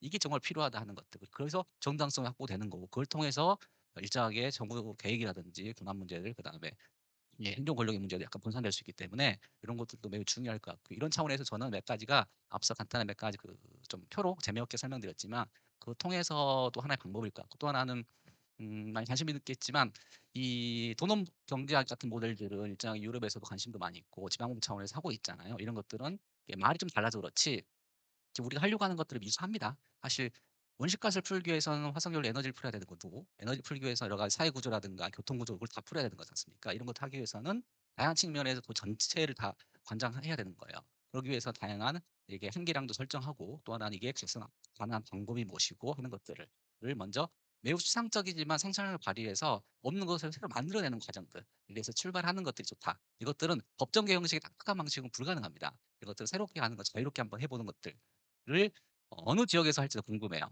이 시민사회라든가 일반 연구 조직들이 하고 있긴 한데 저는 적어도 이클레에 가입되어 있는 지방, 국내에 있는 지방자치단체 중에서는 이거를 실험적으로 하고 또 국제적 네트워크도 있기 때문에 그런 노하우도 전수받고 하면서 진행이 좀 돼야 돼요. 제가 말씀드렸던 것처럼 충남에 탈석탄 정의로운 전환 비전을 선언했을 때는 법정 계획이 아니었습니다. 당시에 연구 조직들, 그 당시에 지역 주민들, 환경단체들 그리고 그거를 도지사라든가 행정에 맡겼기 때문에 가능한 프로세스를 만들어진 거거든요. 제도화된 방식으로 했는데 이게 수용이 되고 정당성 확보되고 도민들의 의견이 수렴되기 때문에 인정돼서 이것들이 바꿔나가고 그걸 통해서 그 뒤늦게 몇 년 뒤에 중앙정부 정책이 바뀐 거거든요. 이런 걸 보면 말 그대로 지금 말씀드렸던 것들이 허무맹랑하거나 아니면 호구적인 게 아니고 실제로 가능하다. 이미 선례도 있기 때문에 근데 다만 그 지역사회에 필요한 내용들 맞게 좀 진행될 필요가 있다라고 좀 강조드릴 필요 있을 것 같아요. 네. 감사합니다. 네. 제가 어떤 요약을 하지는 않고 시간상 바로 다음으로 좀 넘어가도록 하겠습니다. 오늘 그래서 토론 세션에서 이 국내 지방 정부의 정의로운 전환 성공 방안에 대해서 좀 나누고 있는데 이제 국내에서 정의로운 전환 대책을 마련한 지도 이제 3 년이 넘어가고 있죠. 그래서 지역에 좀 정의로운 전환을 우리 한빛나라 소장님께서는 또 어떻게 전망을 하시는지 한번 설명 부탁드립니다. 네, 안녕하세요. 기후사회연구소 한빛나라 소장입니다. 어 지금 질문 주신 것에 대해서 지금 정의로운 전환을 가장 활발하게 앞장서서 준비하고 있는 곳이 아마 충남도일 텐데요. 당연히 석탄 발전소 절반이 거기에 위치하기 때문이고 그래서 답변도 네. 지금 가장 그 정의로운 전환을 활발하게 논의하고 있는 석탄 발전소 지역을 중심으로 한번 말씀을 드려 볼까 합니다. 네. 우리 연구소에서 이제 지역에서의 그 정의로운 전환이 이제 3년 된 것처럼 어떻게 지금 준비가 되고 있고 정말 그 정의로운 전환의 실현 가능성이 있는지 연구를 해 봤는데요. 결과적으로 결론은 굉장히 어려운 것으로 보였습니다. 그 이유는 그렇게 좀 부정적으로 전망을 하게 되는 이유를 한 3 가지 정도 추려서 말씀을 드려 보면은 첫 번째는 일단 이 석탄 발전소 지역의 지역적 여건이죠. 지역적 여건이 이미 굉장히 위기 상황에 있다. 우리 지금 2036 년도까지 28 기의 석탄 발전소를 폐쇄하기로 했잖아요. 그런데 이 28 기의 석탄 발전소가 지금 입지해 있는 지역이 아마 7 개의 지역일 거예요. 충남도의 이제 보령시, 당진시 그리고 해안군, 강원도의 동해시, 인천의 옹진군, 그리고 경남도의 고성군, 화동군 이렇게 7개 지역인데 이 7개 지역에서 5개 지역이 행정안전부가 정한 인구 감소 지역이고요. 그리고 산업연구원에서는 이 중에서 7개 중에 4 군데를 지역 소멸 위기 지역으로 이렇게 분류를 하고 있거든요. 이처럼 이 석탄 발전소 지역은 가뜩이나 지금 인구 감소와 지방 소멸의 위기에 있고, 거기서 이제 지역의 근간 산업이라고 할 수 있는 석탄 발전소가 폐쇄되는 것은 이제 이중의 위기인 거죠. 이중의 위기 상황에 놓여 있다. 그렇다고 하면은 이들 지역에서 이 정의로운 전환 정책이 정책적 효과를 발휘하려면 이러한 지역 인구 감소와 지방 소멸이라고 하는 이런 사회적인 메가 트렌드를 뛰어넘어야 어떤 그 지역에서 어 지속 가능한 발전이라고 하는 것을 도모할 수 있을 텐데, 지금의 정의로운 전환 정책이 그 정도의 스케일을 가지는가? 거기에 대해서 이제 의문을 가질 수가 있는 것이고, 어 어떤 정책도 정의로운 정책이 아니라 어떤 정책도 지방 소멸과 인구 위기 감소라는 그 메가 트렌드를 뛰어넘기 굉장히 어렵죠. 네. 그래서 그런 점 때문에 지금 굉장히 전망이 조금 어둡다. 그리고 또 두 번째 이유는 지금 정의로운 전환이 국내에서는 굉장히 조금 협소하게 섹터 제한적인 그런 아젠다로 추진이 되고 있는 것 같아요. 어 우리가 저출산 대책을 잠깐 보면은요. 저출산 대책이 지난 15년 동안 280 조를 예산을 들여서 했지만 결과적으로 지금 실패를 하고 있잖아요. 여기에 대해서 많은 전문가들이 어떻게 분석을 하고 있냐면, 저출산의 문제가 사회적인 문제의 결과로서, 예를 들면은 뭐 남녀의 성역할이 바뀌고, 그리고 개인의 삶의 질도 중요해지고, 그렇죠? 그리고 또 많죠. 여성들의 사회 진출이 늘어나고 여러 가지 이런 사회적인 변화의 결과로서 저출산이 야기되었는데, 우리의 지난 저출산 대책은 출산 장려 정책에만 초점을 두고 있었기 때문에 지금 실패하고 있다. 이렇게 얘기를 하고 있거든요. 근데 저는 우리의 정의로운 전환도 약간 이 길을 가는 것이 아닌가, 약간 우려가 되는 것이 좀 있습니다. 왜냐하면 우리 지금 정의로운 전환 정책이 이제 근간을 두고 있는 게 탄소 중립 기본법인데, 거기에서 보면은 탄소 중립의 이행 과정에서 피해를 최소화하는 그런 것으로 정의가 되고 있거든요. 그렇게 되고 있기 때문에 그러니까 어 그 정의로운 전환 정책을 뜯어보면은 결국에는 산업 전환과 노동 전환이에요. 그러니까 산업 전환 정책으로 얘기되고 있는 것은 이제 정의로운 전환 특구를 지정하고, 그리고 지원 서비스 섹터를 만들어서 하고, 그리고 해상 풍력 발전 단지를 만들고 수소 플랜트 건설하고, 이런 것들이 이제 제안이 된 거고, 노동 전환으로서는 그 석탄 발전소 폐쇄로 이제 실직의 위험에 노출되는 그 노동자들의 어떤 직업 교육을 다시 하고, 재취업을 좀 지원하고, 직업을 알선하고, 창업을 지원하고, 이런 것들이거든요. 그런데 일자리 취업 교육만 해서는 안 되고 실제로 일자리에 취업이 돼야 되잖아요. 네, 교육만 하면 무슨 소용이 있습니까? 그래서 일자리에 취업이 돼야 되는 것이고, 근데 일자리라고 하는 것은 기업이 있어야지 이 일자리가 생기는 것이고, 또 기업이라고 하는 것은 지금 이렇게 인구 감소와 지방 소멸의 위기에 있는 인적 자본이 취약하고 교통과 여러 가지 교육 인프라가 취약한 이 지역에 들어오냐는 것이죠. 예. 그래서 어 우리가 그 뉴클라이밋 연구소에서 그 세계 4 개국의 탈석탄 사례를 이렇게 분석을 했더니, 결국에는 기업을 유치하고 그리고 지역에 숙련된 노동자들이 유출되는 것을 막기 위해서 가장 중요한 것은 뭐였다라고 했냐면, 저는 굉장히 그 점이 흥미로웠는데, 결국에는 교육과 교통 인프라더라. 이렇게 결론을 도출했거든요. 그런데 우리도 이렇게 기업을 유치하고 이렇게 하려면 많은 것들이 필요한데, 과연 민간 투자를 활성화하고 그리고 교통과 교육 인프라를 제공할 수 있는 그런 방안들이 지금 정의로운 전환 정책에 포함이 되어 있나요? 제가 알기로는 없거든요. 그래서 우리가 좀 더 포괄적으로 이렇게 접근을 해야지 어 그게 실현 가능성이 있다, 이렇게 생각하고, 지금 시간이 좀 지났는데 한 가지 더 세 번째 이유를 말씀드리면, 이 정의로운 전환 정책이 굉장히 우리 국내에서는 특정 섹터에서 특정 지역에 국한된 그런 아젠다로 논의가 되고 있어요. 그러니까 특정 섹터는 뭐냐면 탄소 중립 이행 과정에서 영향을 받는 섹터, 즉 산업 섹터이고, 산업 섹터 중에서도 주로 발전 섹터죠. 네. 그 발전 섹터에서, 그리고 어떤 특정 지역, 어디냐면은 석탄 발전소가 입지해 있는 7개 지역이죠. 2050 년도까지 석탄 발전소를 모두 폐쇄한다고 해도 11개 지역이거든요. 그럼 우리 229개 지자체에서 차지하는 비중은 한 3-4% 밖에 안 되는 거죠. 그러니까 정의로운 전환이 국내에서는 굉장히 좀 섹터 제한적이고 지역 편중적인 그런 아젠다다 보니까 전국 어떤 사회적으로 어떤 관심과 지원을 받기에 이행 기반이 취약할 수밖에 없는 것이죠. 이 점에서 유럽에서는 어떻게 정의로운 전환을 추진하고 있는지를 조금 살펴보면은, 유럽에서는 정의로운 전환을 굳이 이 탄소 중립이라는 맥락에서만 받아들인 것이 아니에요. 아니고 인구 감소, 인구 변화, 인구 구조 변화라는 그 맥락, 그리고 디지털 전환이라고 하는 그 맥락으로까지 그것을 수용을 했거든요. 그러다 보니까 우리나라에서는 이제 특정 섹터, 특정 지역이지만 유럽에서는 그렇게 크게 수용을 하다 보니까 그 정의로운 전환에 관여되지 않는 지역이 없고 거기와 관련이 없는 섹터가 없는 거예요. 모든 지역과 모든 섹터가 다 관련이 되는 것이죠. 그렇게 확장해서 이행 기반을 굉장히 이제 공고히 다져서 진행을 하고 있더라. 이런 점이 조금 시사점이 크다고 이렇게 생각이 됩니다. 네, 감사합니다. 그래서 조금 더 포괄적으로 이게 이제 도입이 될 수 있게 좀 사회적으로도 주류화도 돼야 되고, 네, 조금 더 섹터를 넘어서 네, 그렇게 적용이 돼야 될 것 같습니다. 그러면은 그럼 지방 정부 관점에서는 조금 어떻게 이거를 좀 추진을 해볼 수 있다고 생각을 혹시 하시나요? 네. 개선 방안은 저는 정의로운 전환을 애초에 우리가 왜 도입했는지 그 취지를 잘 생각해 볼 필요가 있는 것 같아요.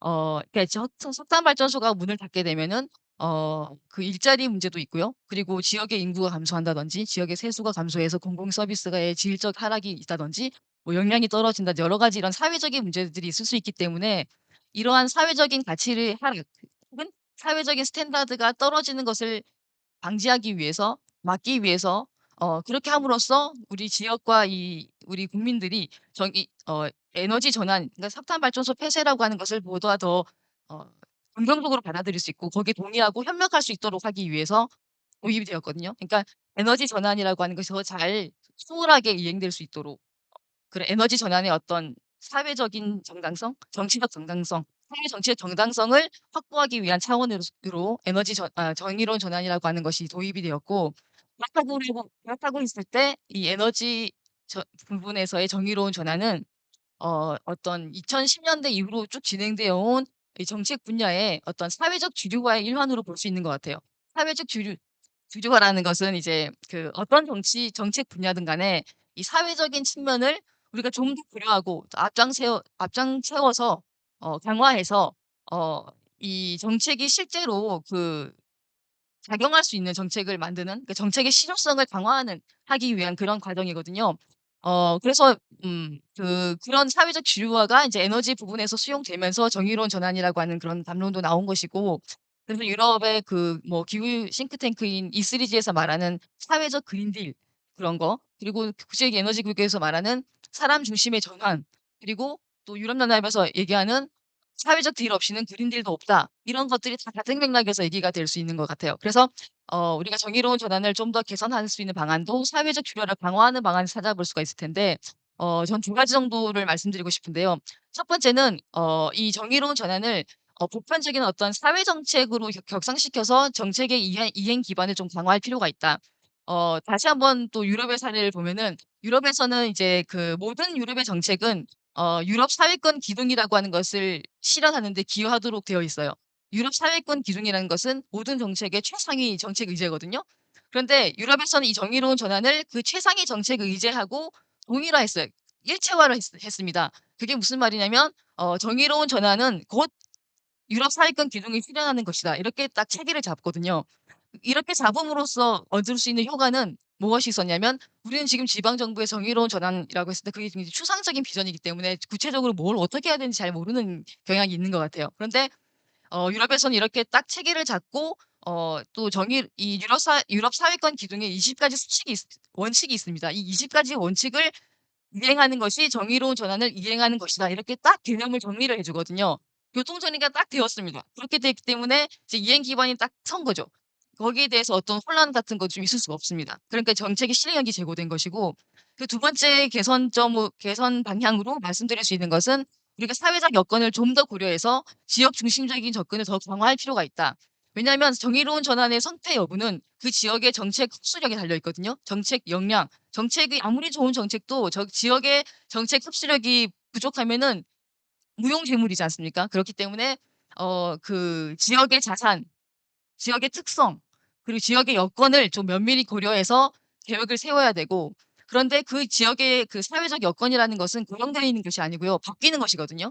네. 아까 앞서서 지방 소멸 뭐 인구 감소 이런 얘기를 드렸듯이 그러한 그 우리 사회의 주요 메가 트렌드에 따라서 바뀌는 것이거든요. 그렇기 때문에 그것을 고려하지 않으면은 장기적인 시야를 가지지 못하면 지금의 정의로운 전환 정책이라는 것을 유효 기간이 굉장히 짧을 수밖에 없어요.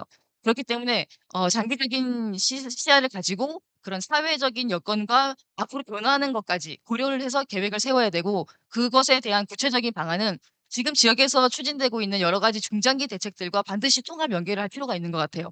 예를 들면은 지역에서 저는 이제 예를 들면 보령시의 인구 대책이 정의로운 전환 대책과 별개로 준비된다? 그러면 그것은 굉장히 잘못된 방향이라고 생각하거든요. 왜냐하면 정의로운 전환 대책이라고 하는 것은 결국에는 그 지역의 인구 대책과 같은 것이거든요. 같은 것이거든요. 그렇기 때문에 이 두 개는 이 두 개는 반드시 통합되어서 추진돼야 되고, 뭐 인구 대책뿐만이 아니죠. 인구 대책, 보건 인프라에 대한 거, 교육에 대한 거 여러 가지 중장기 대책들과 통합해서 연동해서 같이 모색될 때 실제로 지역에서 작동하는 정의로운 전환 정책을 수립할 수 있다 이렇게 생각하고, 거기에서 지방 정부의 역할이 가장 크다 이렇게 생각합니다. 네. 네, 말씀 감사합니다. 그러면 오래 기다리셨는데 네, 마지막 네, 으로 이제 좀 여쭤보고 싶은 게, 원래는 이제 두 개 질문을 드리려는데 같이 좀 통합을 해서 드려도 될 것 같아요. 조금 반복되는 내용들이 있어서. 그래서 정의로운 전환 정책을 어쨌든 지방 정부가 이제 준비를 하고 있을 텐데, 그 진단을 좀 그 준비 단계에 있는 이거를 또 어떻게 좀 보시는지, 또 이제 정의로운 전환에 어쨌든 이걸 이행하려면 지역 입장에서는 많은 그 정책적 지원이 쪼끔 필요한데, 좀 어떤 것들이 또 필요하다고 보시는지 한번 설명 부탁드립니다. 아 네. 그 질문이 다시 올지 잘 모르겠는데 시간이 없어 가지고 그냥 제가 하고 싶은 말을 쭉 그냥 다 해야 될 것 같아요. 제가 사실 이런 포럼이나 토론회 같은 데 오면 연구 열심히 하시는 분들 이야기를 듣고 있으면서 또 한편으로는 내가 만약에 지자체 장이라면, 혹은 내가 만약에 지자체의 담당 공무원이라면 이런 과정을 굉장히 많이 합니다. 왜냐하면 저는 지역에서 이거를 실행을 시키고 싶거든요. 실제로 이게 효용하게 만들고 싶기 때문에. 그래서 아까 그 전실기 담당자님이 여러 지역의 사례를 소개를 해 주셨는데 제가 한 거 하나도 없는데 막 제가 다 뿌듯하고 '아 이렇게 진짜 잘하구나.' 사실 저도 굉장히 다양한 지역의 선진 사례들을 소개를 많이 하는 입장에 있기 때문에 인제 얼마나 노력하고 있는지 열심히 하고 있는지에 대해서 굉장히 잘 알고 있는 사람 중에 한 명입니다.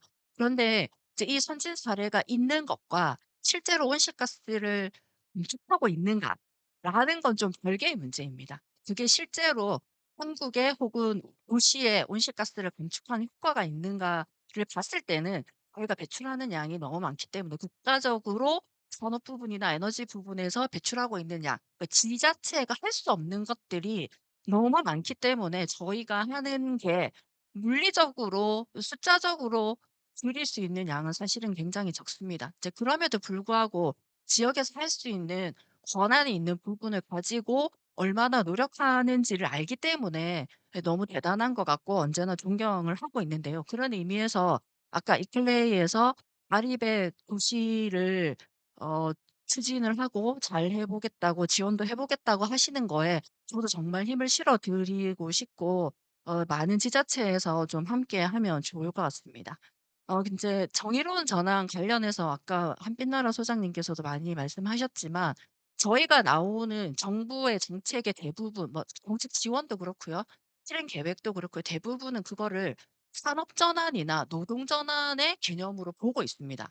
근데 제가 지자체장이라면, 내가 지역에 있는 그 담당 공무원이라면, 내가 발전소 담당 공무원이라면 그 생각을 해 보면 이제 그런 것 수준 말고 훨씬 더 강력하게 그 산업이 전환되면서 그 고용의 형태가 변화되면서 지역에 미치는 영향이 어떤가에 대해서 훨씬 더 관심이 많이 있을 겁니다. 그러니까 산업이 변화하고 노동이 변화할 수 있습니다. 근데 그게 지역의 입장에서 본다면 그게 우리 지역의 인구 이동에 얼마나 영향을 미치는지, 우리 지역의 상권이 얼마나 죽어서 경제적으로 얼마나 타격을 입을 것인지, 우리 지역의 세수가 얼마나 감소할 것인지 이 실제로 고민하는 것들은 저는 좀 그런 내용인 것 같습니다. 근데 그런 거에 대해서 지자체가 잘 준비되어 있느냐라고 물어보신다면 물음표입니다. 우리는 잘 준비되어 있는 거 아직 잘 모르겠다. 이 정도까지는 잘 모르겠다. 인제 이런 정도인 것 같고요. 그러면 좀 "뭘 해 주면 좋겠느냐?"라고 이야기들을 많이 하시는데 방금 햇빛나라 소장님 말씀하신 거에 너무나 동의를 많이 하는데요. 방금 제가 이 만약에 저희 지역이 석탄 화력 발전소가 있는 광진이다, 보령이다, 태안이다라고 한다면 저는 우리 지역에서 제일 필요한 거는 우리 지역의 석탄 화력 발전소가 한 기 한 기 시간이 다 되어서 설계 수명이 만료되어서 문을 닫을 때마다 2030 년에 2035 년에 우리 지역의 경제적인 영향력은 어느 정도 될 것인지 혹은 인구 이동은 어느 정도 될 것인지 세수는 어느 정도 감소하고 어느 정도 증가할 것인지에 대한 그런 우리 지역의 영향력과 현황 파악을 예측할 수 있는 그런 연구들이 훨씬 더 많이 그리고 굉장히 자세하게 지원이 되어야 되고 이루어져야지 정책을 결정하는 지자체 입장에서는 이게 정의롭든 아니든지 간에 전환을 해야 되는데 이걸 좀 더 정의롭게 하고 우리 지역에 있는 아까 지방 소멸 문제라든가 인구의 문제라든가 뭐 경제적인 문제라든가 이런 것들을 해결할 수 있지 않을까. 근데 저는 그게 물리적으로 실질적으로 1 번이라고 생각을 합니다. 그리고 두 번째는 이거는 석탄 화력 발전소가 있는 지역도 없는 지역도 다 마찬가지인데요. 저희가 어떤 전환을 하거나 탄소 중립 정책을 실현을 하거나 할 때에 공무원, 지자체, 행정과 시민이 있지만 이제 그분들은 둘 다 전문가들이 아니라고 생각을 합니다. 뭐 실제로 전문가가 아닐 수도 있고요. 근데 그래서 그 중간에서 이거를 누군가는 꼭 쥐고 지역에서 중추적인 역할을 할 필요가 있는 어떤 게 필요하다라고 해서 센터를 많이 세웁니다. 탄소 중립 지원 센터도 만들고요. 정의로운 전환 지원 센터들도 만들고 있습니다. 그런데 인제 이 센터가 잘 굴러가게 하느냐, 굴러가고 있느냐에 대한 물음표들이 굉장히 많이 있습니다. 뭐 지금 탄소 중립 지원 센터 같은 경우는 굉장히 여러 도시에 많이 만들어져 있는데 잘 되고 있느냐라고 하면 인제 이것도 좀 물음표입니다. 근데 인제 이걸 잘 되게 하는 여러 방법이 있겠죠. 근데 실제로 일은 사람이 하는 것이라 일은 사람이 하는 것이라 서로 갈수록 서울 경기는 그래도 좀 괜찮습니다. 지방으로 다른 지역으로 내려갈수록 "사람이 없어서 일을 못 하겠다."라고 이야기를 굉장히 많이 하십니다. 그러면 '사람이 왜 없을까? 왜 없을까?' 돈을 안 주니까 그렇겠죠. 월급을 많이 주시면 좋은 사람 일 열심히 하는 사람을 좀 데려갈 수 있지 않을까? 저는 그게 실질적인 방법인 것 같습니다. 돈을 주고 제대로 일을 할 사람을 구하면 된다. 그리고 그들에게 역할을 할 수 있도록 권한을 좀 주면 된다. 예를 들어서 탄소중립 지원센터에 환경부에서 1억 의 예산을 지원을 하고 1억 의 예산을 기초지자체에서 받아서 2억 의 예산으로 진행을 하고 있습니다. 근데 2억 으로 할 수 있는 사업이 대부분은 잘 없습니다. 예. 위상도 그렇고요. 역할도 그렇고요.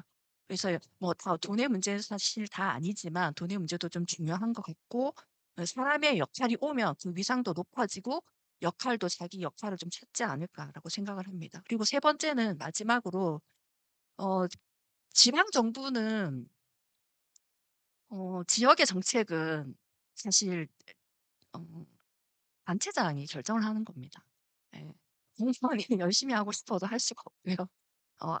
하실 수 있으면 하실 수 있는데 네 생각할 수 있죠. 예. 그래서 어떤 정치인을 뽑는가가 사실은 정말 중요한 것 같습니다. 내년에 지선이 있습니다. 내후년이요?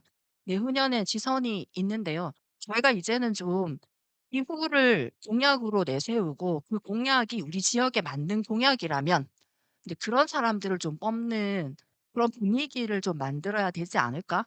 그래서 저는 좀 우리 지역의 단체장이 우리 지역의 정치 리더가 기후를 생각하는 지속 가능성을 생각하는 그런 정치인이 뽑힐 수 있는 방안들을 좀 생각하고 만들고 제안하고 그런 시간이 이제 와야 하지 않을까? 이렇게 제안을 드립니다. 네. 네. 말씀 감사합니다. 네. 오늘 패널 토론은 이렇게 마치도록 하겠고요. 이 행사가 사실 큰 행사는 아니지만 이렇게 또 정의로운 전환에 대해서 저희가 이렇게 전문가들 모시고 또 많은 이야기를 나눠 보고 또 여기 듣고 계신 분들이 고민해 보는 걸로 또 의미가 있었던 것 같습니다. 네. 그러면 패널 토론 마치도록 하겠습니다. 감사합니다.